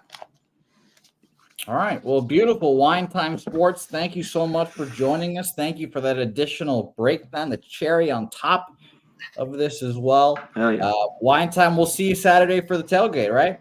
Yes, sir. Appreciate you guys. Have a good one. Awesome. Beautiful. Wine Time Sports joining the program. Great time. Honor now takes over the college football reins here, and we start with another rivalry matchup. We started with the Apple Cup. Let's go to the Civil War, another great rivalry here. Oregon State, Oregon. Connor, it's amazing what happens when a school like Oregon moves conferences and still wants to play their rivals. I personally, I don't know of another school that would run away to a different conference, lose the last rivalry game that they'll ever play against the school, and then go to the SEC and run away like little bitches. I don't know who that might be. Oklahoma. But Oregon here, 16-point favorites. I've heard a lot of love from people thinking this team is going to win the national championship game. We've got a great game against Ohio State later on in the year. I'm very excited to hear your thoughts on this team. I think Oregon has become kind of that rehabilitation factory for old college quarterbacks, I guess. Wow. We saw Bo Nix last year. Now we've got another one this year. And let's talk about the market here. 85% of the bets, 81% of the money on Oregon State. Popular underdog here in Oregon State here. This line has moved from 14 to 16 with all of that movement on Oregon State. That is shocking to see here. So I'll say that again. 85% of the bets, 81% of the money on Oregon State. Only 5,000 tickets in, sure. But we go from a 14 to a 16 here, Connor. What do you think about this game? Well, yeah, this some people think this is the week for Oregon. Well, I heard a lot of colleagues of mine and sharp people thought Oregon's so good and talented, they're going to lay it and kill Boise, and smash them. Just didn't happen. So they think that because they have the speed here and the talent to win a game like this. by 3 or 4 touchdowns. But right now, I don't think this Oregon football team is very good, Jose, at all. I don't think they're great defensively, offensively. They've had on both sides of the ball. They've looked okay, but they've had some big strikes. Whereas on offense, it's just 3 and out. Then they'll hit a 75-yarder, a big run. The special teams bailed them out against Boise, especially in that second half for them. And everything with Oregon's been sloppy. Penalties, they had 8 for 60. They had 9 for 74. It hasn't been good here for Lanning. Bo Nix has looked pretty good. He missed a few throws, but I mean, each week I think he was 41 to 49, and then I don't know what he was last week. Yeah, I'm not sold on Dylan Gabriel. Dylan Gabriel and Bo Nix are essentially the same person in my head, except Bo Nix is obviously double the size. And probably an NFL quarterback, unlike Dylan Gabriel. I think Dylan Gabriel is just not a good quarterback, honestly. And I think those numbers at Oregon are just going to get inflated because of all the passing and shit. Well, I mean, he's a college quarterback. He's not a pro quarterback in that regard. Here, I have it right here because I only think he missed 3. What was he? 18 to 21, even last week. Yep. But I don't buy the defense here. With Oregon, they have the speed. They can make these plays. We know how good this rivalry is, and I want Oregon State at home. It's kind of a little bit, you mentioned it. It's a little bit homer here. Maybe the sharp side is with Oregon. It's moved that way, but I don't buy it. College football, none of that money really deters me at all in college football. Kind of similar with college basketball. Oregon State's going to want to run the ball. I've been impressed with their defense. That's what they're going to have to do here. They have the 2 quarterback system. Not really. Johnson's been getting a few snaps when he's coming. It's really McCoy. And he's looked pretty good. And they haven't asked him to do much when he's come in. I mean, he just don't turn the ball over. He's going to need to throw for 100, 200 yards. One thing, the 2 games that they played, and we'll get to San Diego State later, they were able to run the ball. And even the first game against Idaho State, 38-15, they were able to run it. They had 300 yards rushing there. I think they'll be able to do that here. I just think in a rivalry game like this total's at 50. As long as they take care of the ball, Jose, Oregon State's in this game. I don't buy Oregon. And maybe it clicks. I think Oregon down the line will see this who they are, and maybe they get going and win big games and cover numbers. But until I see it, no way. And they covered last year. And I didn't take that game, I remember. But when it's been in Corvallis, I've took it. And Oregon State's been pretty good the last, few years when they've been home here. It's not an easy place to play. It's a great rivalry. Place will be rocking and packed. I'm on the Beavers here. Beavs for Connor Mack picks.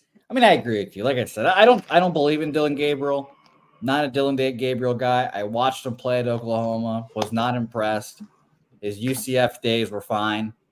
But yeah, I agree with you here. Oregon State for me would be the play. Let's keep rolling here as well. A very interesting game. I think one of my most exciting games to watch of the week. Florida State versus Memphis here.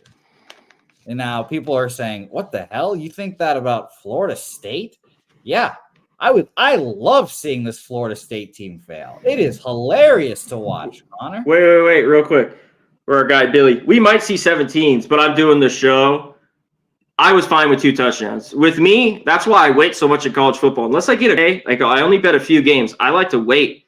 I only like to wait to go through it all week, look at everything. But yeah, it goes the other way, and I could get good lines all the way up, even till kickoff. I don't know if we do. I don't know if it ever gets there, Billy. It might, but for the show, for here, the 16.5 is fine. All right, beautiful. Yes. Great. Sorry, I just wanted to hit that. No worries. It was a great note. Thank you, Connor. Great question, Billy. Memphis, Florida State. We roll on here. I don't believe in Florida State. I've not believed in Florida State all year. DJU is not a good quarterback. And it's funny to watch, I grew up liking Miami, and I don't like Florida State because of that. So maybe I'm a little biased in that respect, but I just enjoyed every second of it. And Connor, I pay student loans to an American school. I pay student loans to UTSA still. So I know this Memphis team is I wouldn't call them a force in the American, but I call them one of the better teams in the American. So I don't know, Connor. I'm going to go over the market here, but first glance here feels like Florida State might be on upset alert. Now, let's talk about markets here and everything. This is going to be a fun game. 57% of the bets, 52% of the money on Memphis there. So 57 and 52 on Los Tigres there. And we've had a 6.5 minus 110. The juice has gone to the favorite side there. So minus 116 now for the 6.5. It was a 7, at one point and got back down to 6.5 here.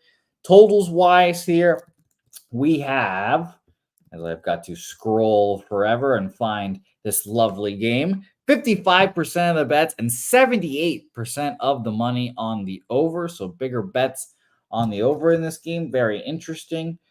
We've gone from a 52 to a 51.5 here at Bet Online. Even showed a 51 for a little bit as well. Connor, what are your thoughts on this game? Oh, man. Florida State. Let's get to Memphis in this one.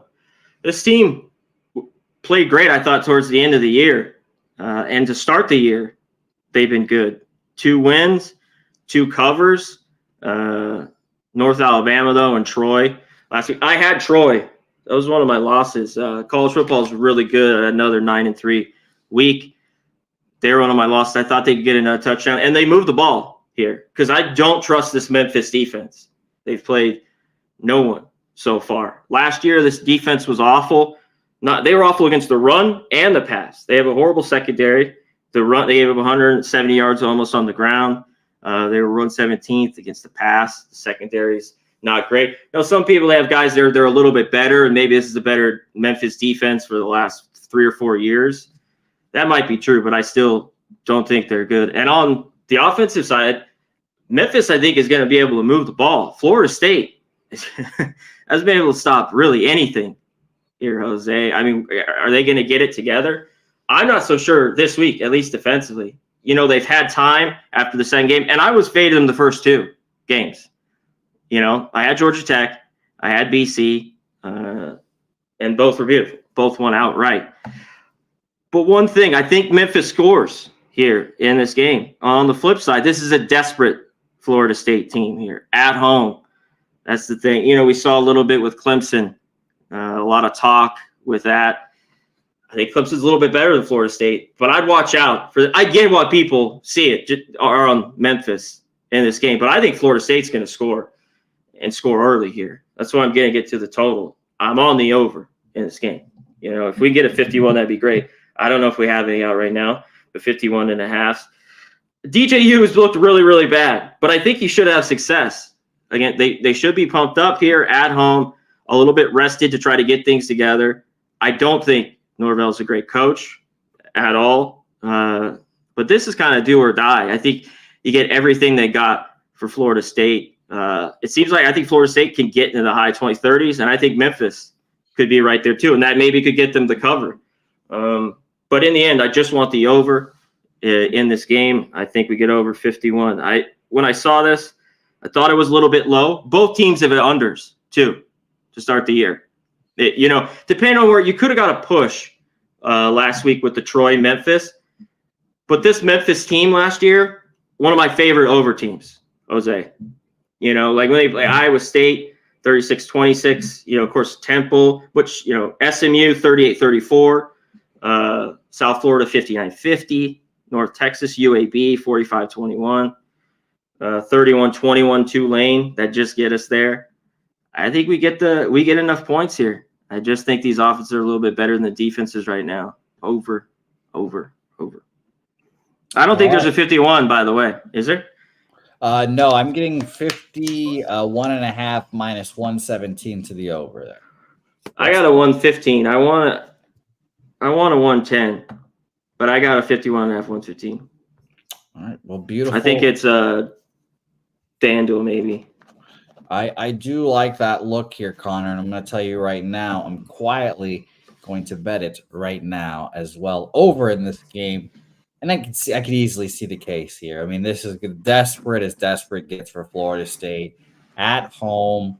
Memphis, like you mentioned, probably the worst team they've played. I think, you could say Georgia Tech and Boston College are better than them.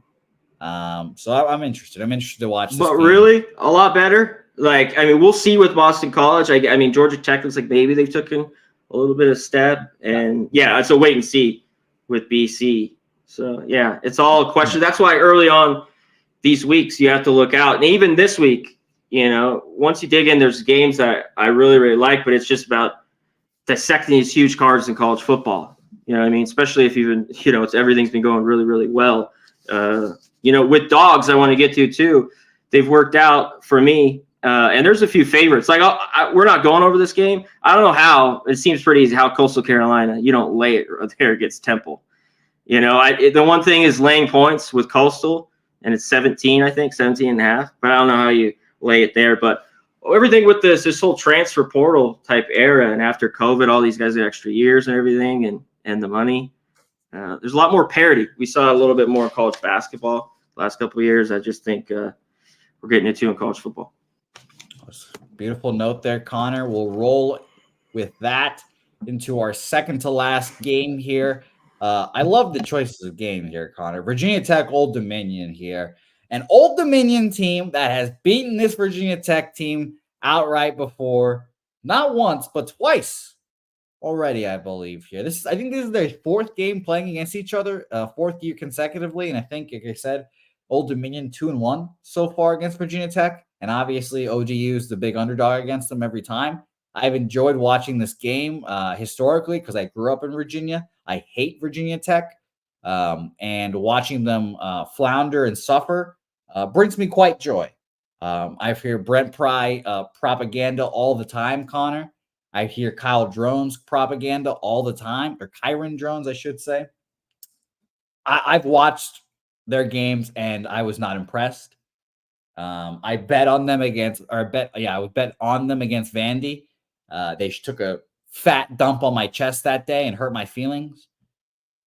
I mean, I could easily see why anyone takes Old Dominion plus 14 here. I can easily see it. Market in this game. Let's talk about it. Old Dominion here, 63% of the bets, only 47% of the cash. So, slightly bigger bets with 37% of the bets and 53% of the money on the Hokies here. Virginia Tech totals wise here. Let's talk about the spread first, and then we'll go to the total. Where did this open up at? This opened up at 13.5. We've gone to 14 now, up to 14.5 actually.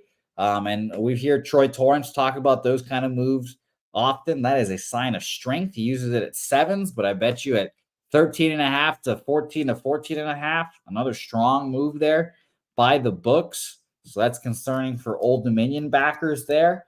Totals wise, now this is some baseball shit, Connor. 89% of the bets and 92% of the money on the over in this game. That's the numbers I'm more used to, for sure. I'll tell you that. And we've opened up here at a 50, and we've not moved. If anything, we've gone down a half point to 49.5. Connor Mack, what do you think about this game?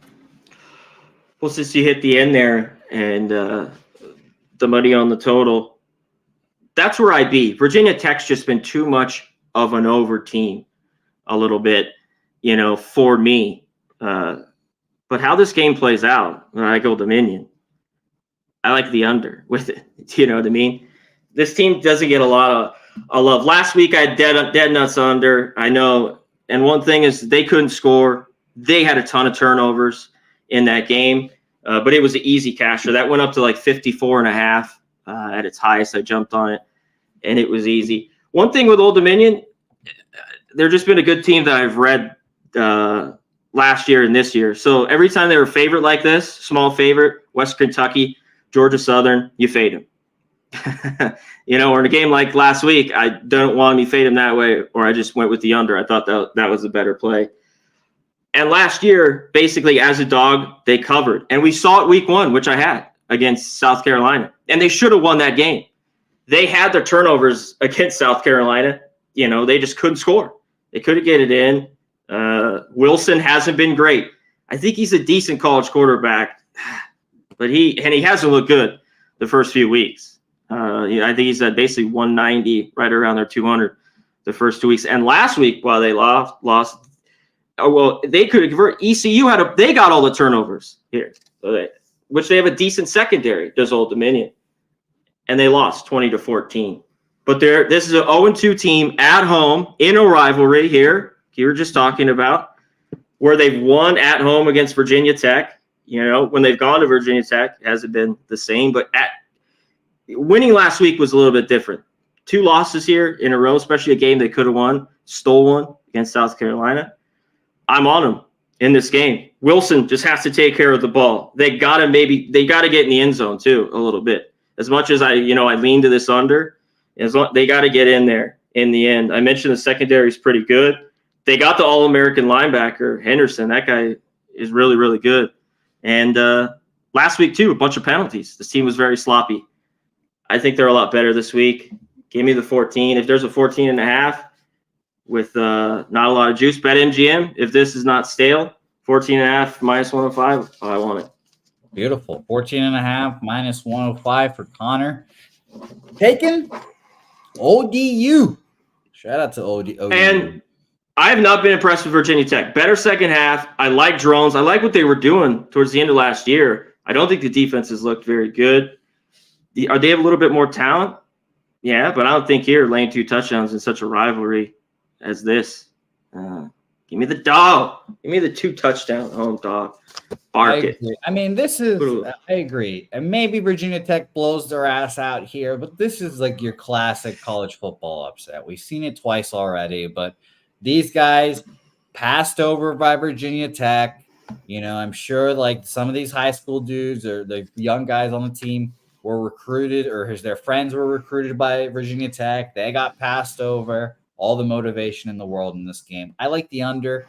I also like the 14 here. Like if you like the under, you should like the 14, and that's kind of what I like here. Now, Philly mentioning the desperation factor with Virginia Tech is going to be gigantic. 0-2, like you just mentioned. You lose to Vandy, a really disappointing loss for them. They won last week, though. They beat Marshall. Oh, really? Yeah. Okay, but yeah, that week 1 was kind of a bad loss. They should be too, but I don't think they look impressive. They did kind of pull away, and against a bad Marshall team. This Marshall team is not great, but similar, decent defense. They don't have a good quarterback, and he was 13 of 36 last week against Virginia Tech. Like, if Wilson could be a little bit better, they're fine. Yeah, 13 of 36, 131. They ran it for about $150, $160.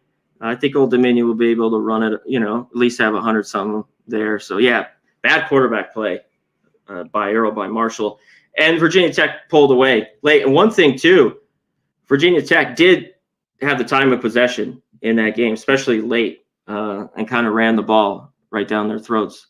But yeah, I don't believe in it. Not here, at least. Not this week. I remember watching that Marshall Virginia Tech game. I just remember them playing so poorly. Like I was like, Jesus, are these guys gonna lose a fucking game to Marshall? But yes, you're right. So that was beautiful breakdown, Connor. I'm excited to watch this game. By the way, Connor, you have an option here. Would you like a 15.5, Connor? Minus 110. Yeah, if it's minus 110. Yeah, 15.5 right now on Bookmaker. Minus 110. So take that number. Beautiful work there. And that leads us to our final game.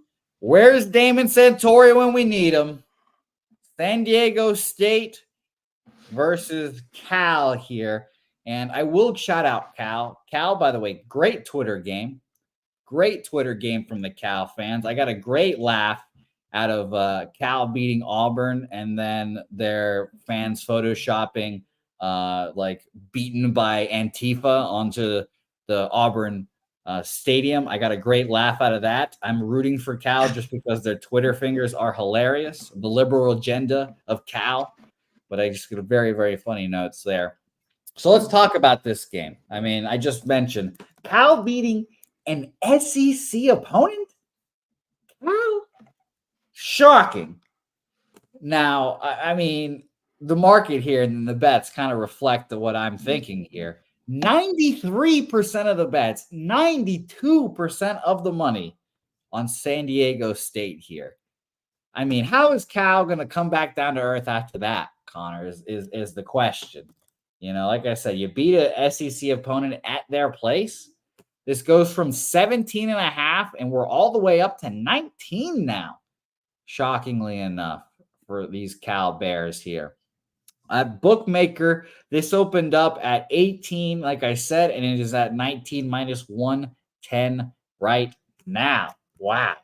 Fascinating line movement there. Totals wise, we have 68% of the bets and 95% of the money on the under in this game.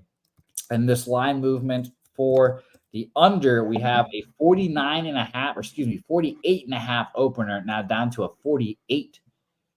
There. So 49.5 opener, now down to 48. And I'm going to refresh one more time because it seems as if we have moved back up. So yes, we've gone from 49.5, went down to 48, and now back up to 48.5 here, Connor, for that total. So fascinating game here. Two California teams. What do you got? Yeah, Cal, huge win last week. One thing, starter last year, they were really good. I thought decent, the defense. Then it just got shredded in the middle of the season there during league play, Pac-12 play. And to start of this year, even at the end of last year, Cal's had 5 straight unders. And that's where I want to go to in this game. San Diego State, even tempting here is the team total. The 14.5, though, is like minus 140. The 13.5 is right around minus 110. I mean, you might be able to get a better number. Just 2 touchdowns. I didn't want to deal with that. Cal, if the huge win here, you can even go to first half under. This is one that I don't mind at 24.5. I think Cal, after the big game, come all the way home here, sleepy, tired, maybe not at their best. And next week, they go all the way back and play Florida State. Oh. They guys, all the way back to Berkeley. This is a sleepwalk. Like in the ringer too. They're the ringer with travel. That's tough. They are. That's the shitty thing with them now. They just is like they're going back and forth, back and forth. Cal's offense is all right with Mendoza. I like what I saw. The turnovers are huge last week against Auburn. Our guy Peyton Thorne, back to earth in any kind of big game. We see his true colors. Real quick on that game, there should be a lot of points. Auburn, New Mexico. If you get a 60 or below, take the over in that game. Just throw it out. San Diego State, shut out last week. I was on the under there. It was 54.5. That was insane. This team with O'Neal, they can't move the ball. They can't. They have no passing right now.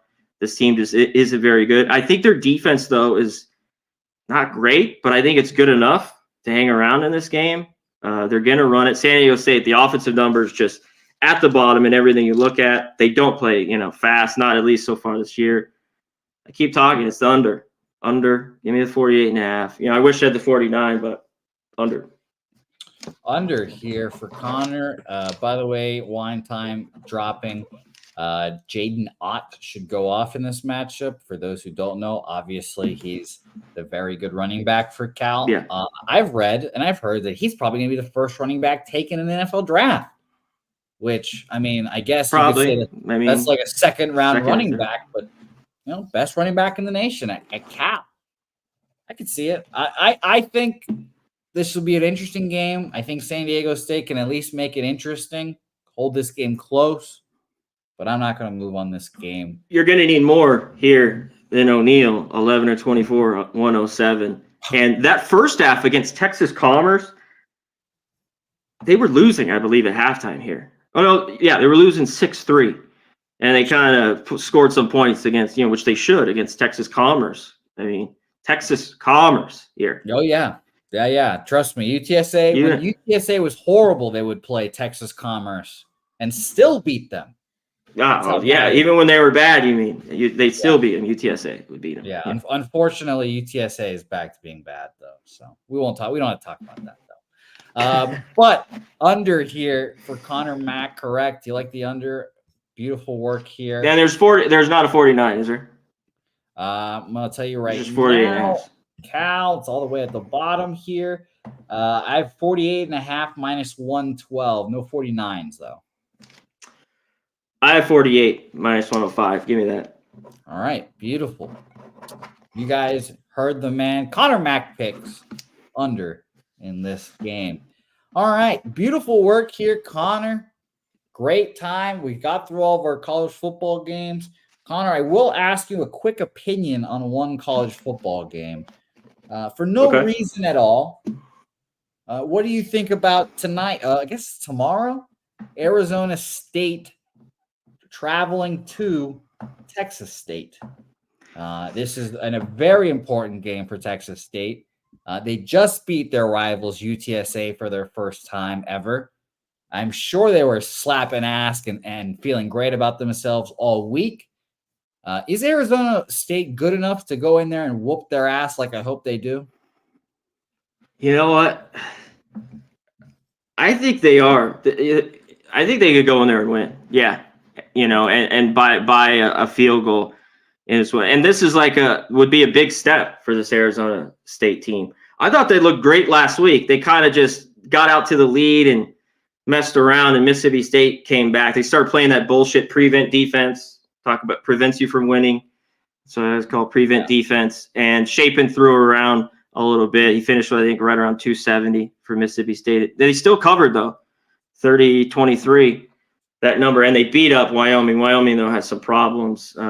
They look bad again and are big dogs against BYU this week at home. I don't know what to make of Texas State.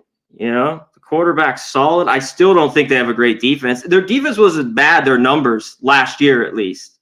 Some of them, like against the run, some of these. And trust me, the defense looked amazing last week. That was 75% because UTSA couldn't put their fucking shoes on right.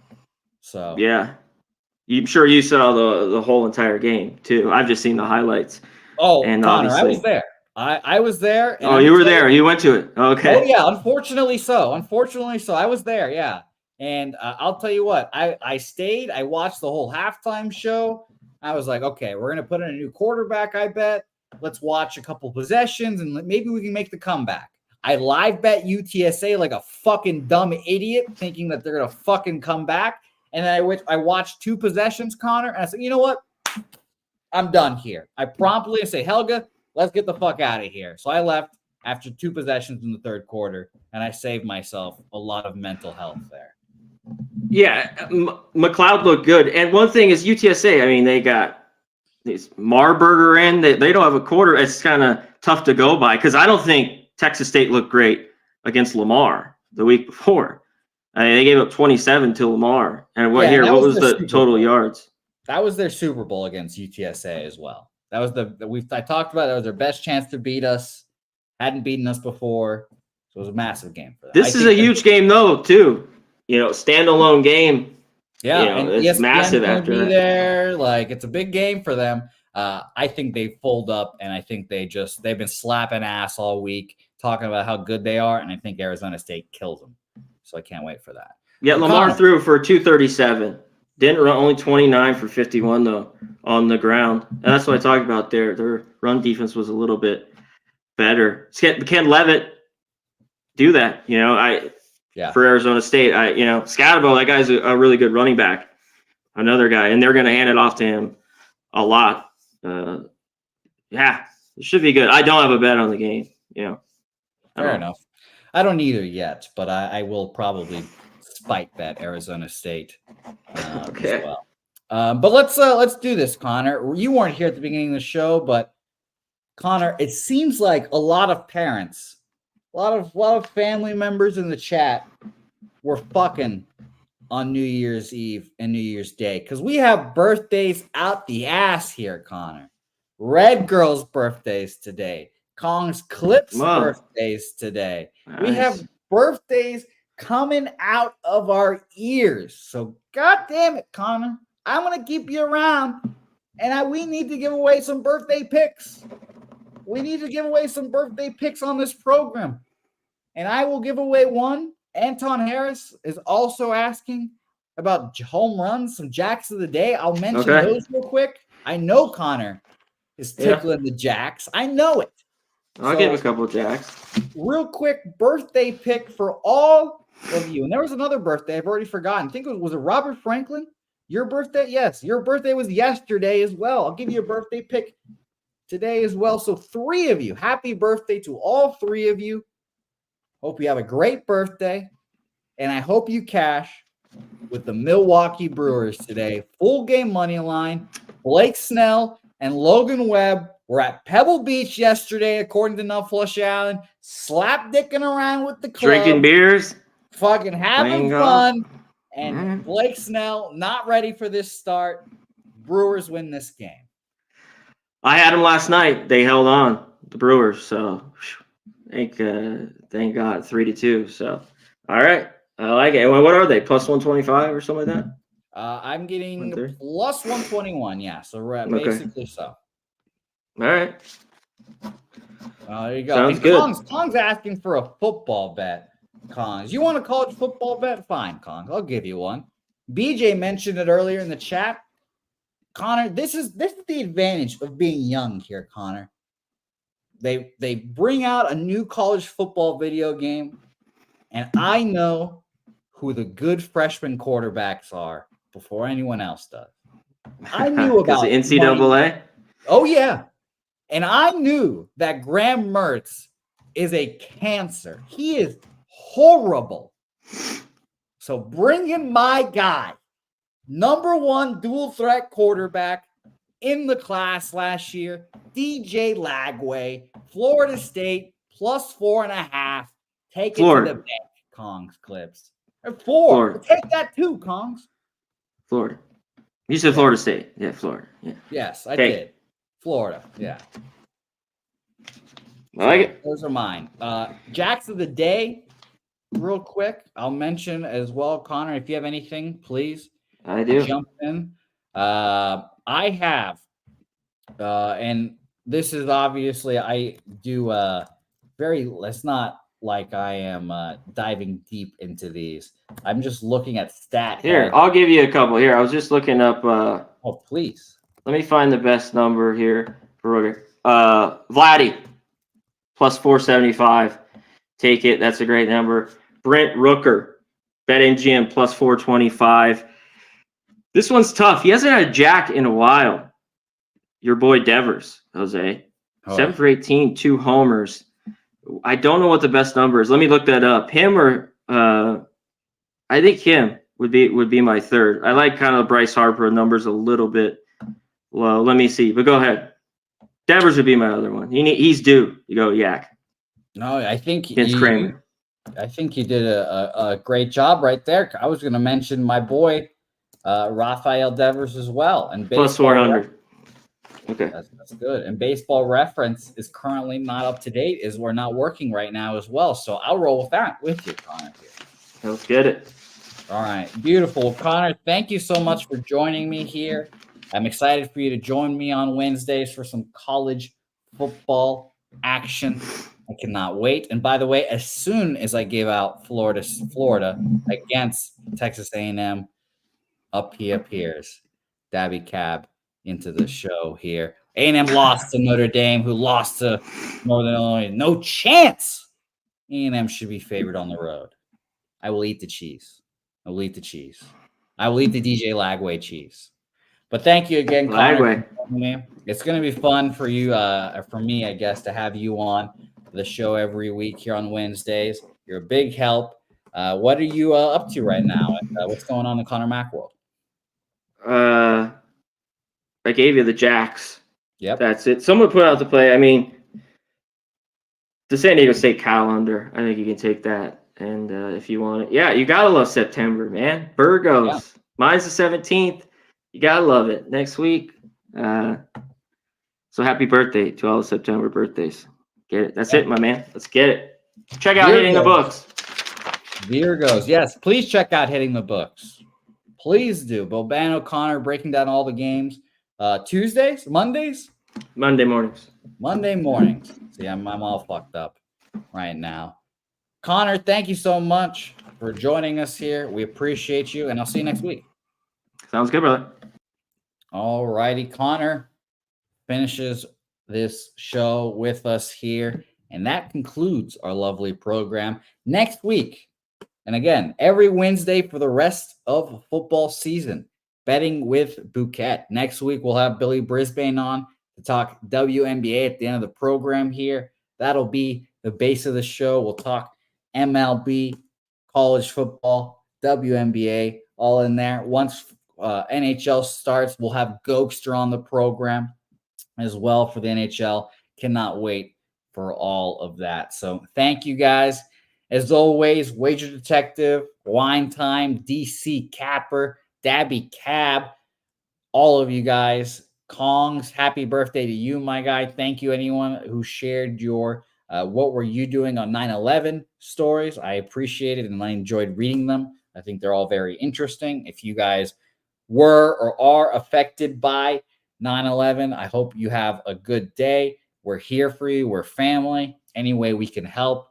If we could take your mind off of it a little bit with all these breakdowns of the sports and the games, let us do that here and now. So we appreciate you guys. I feel bad for my guy, NJ Stryker. I do feel bad, but I hope you're doing well, NJ. Thank you, JT Eel, DC Capper. Thanks for re-signing up for a membership. I saw that. I know, debit card shit. So you don't even worry about, unsubscribing and resubscribing, my man. I just appreciate you for being a member, and congratulations on that big bet you hit earlier this week. Thank you, everyone. Justin, Red Girl, happy birthday. UPK, shout out to you. Kelly, Tom, Noli Knows joined us for a little bit as well. Thank you all for watching. We'll be back here again tomorrow. Betting with the Bag back. Jimmy returns Thursday, Friday. Today's Wednesday? Today's Wednesday, yeah. So Thursday, we'll do obviously Betting with the Bag. Then we'll do the Cappers contest show. It's going to be a lot of fun. 3-2 day on that for us. And we had two 5-0 weeks to start the year. Shout out to you, Preston, as well. Say hey, everyone. And we'll see you guys next time for another edition of Betting with Bouquet and Leche, those bookmakers.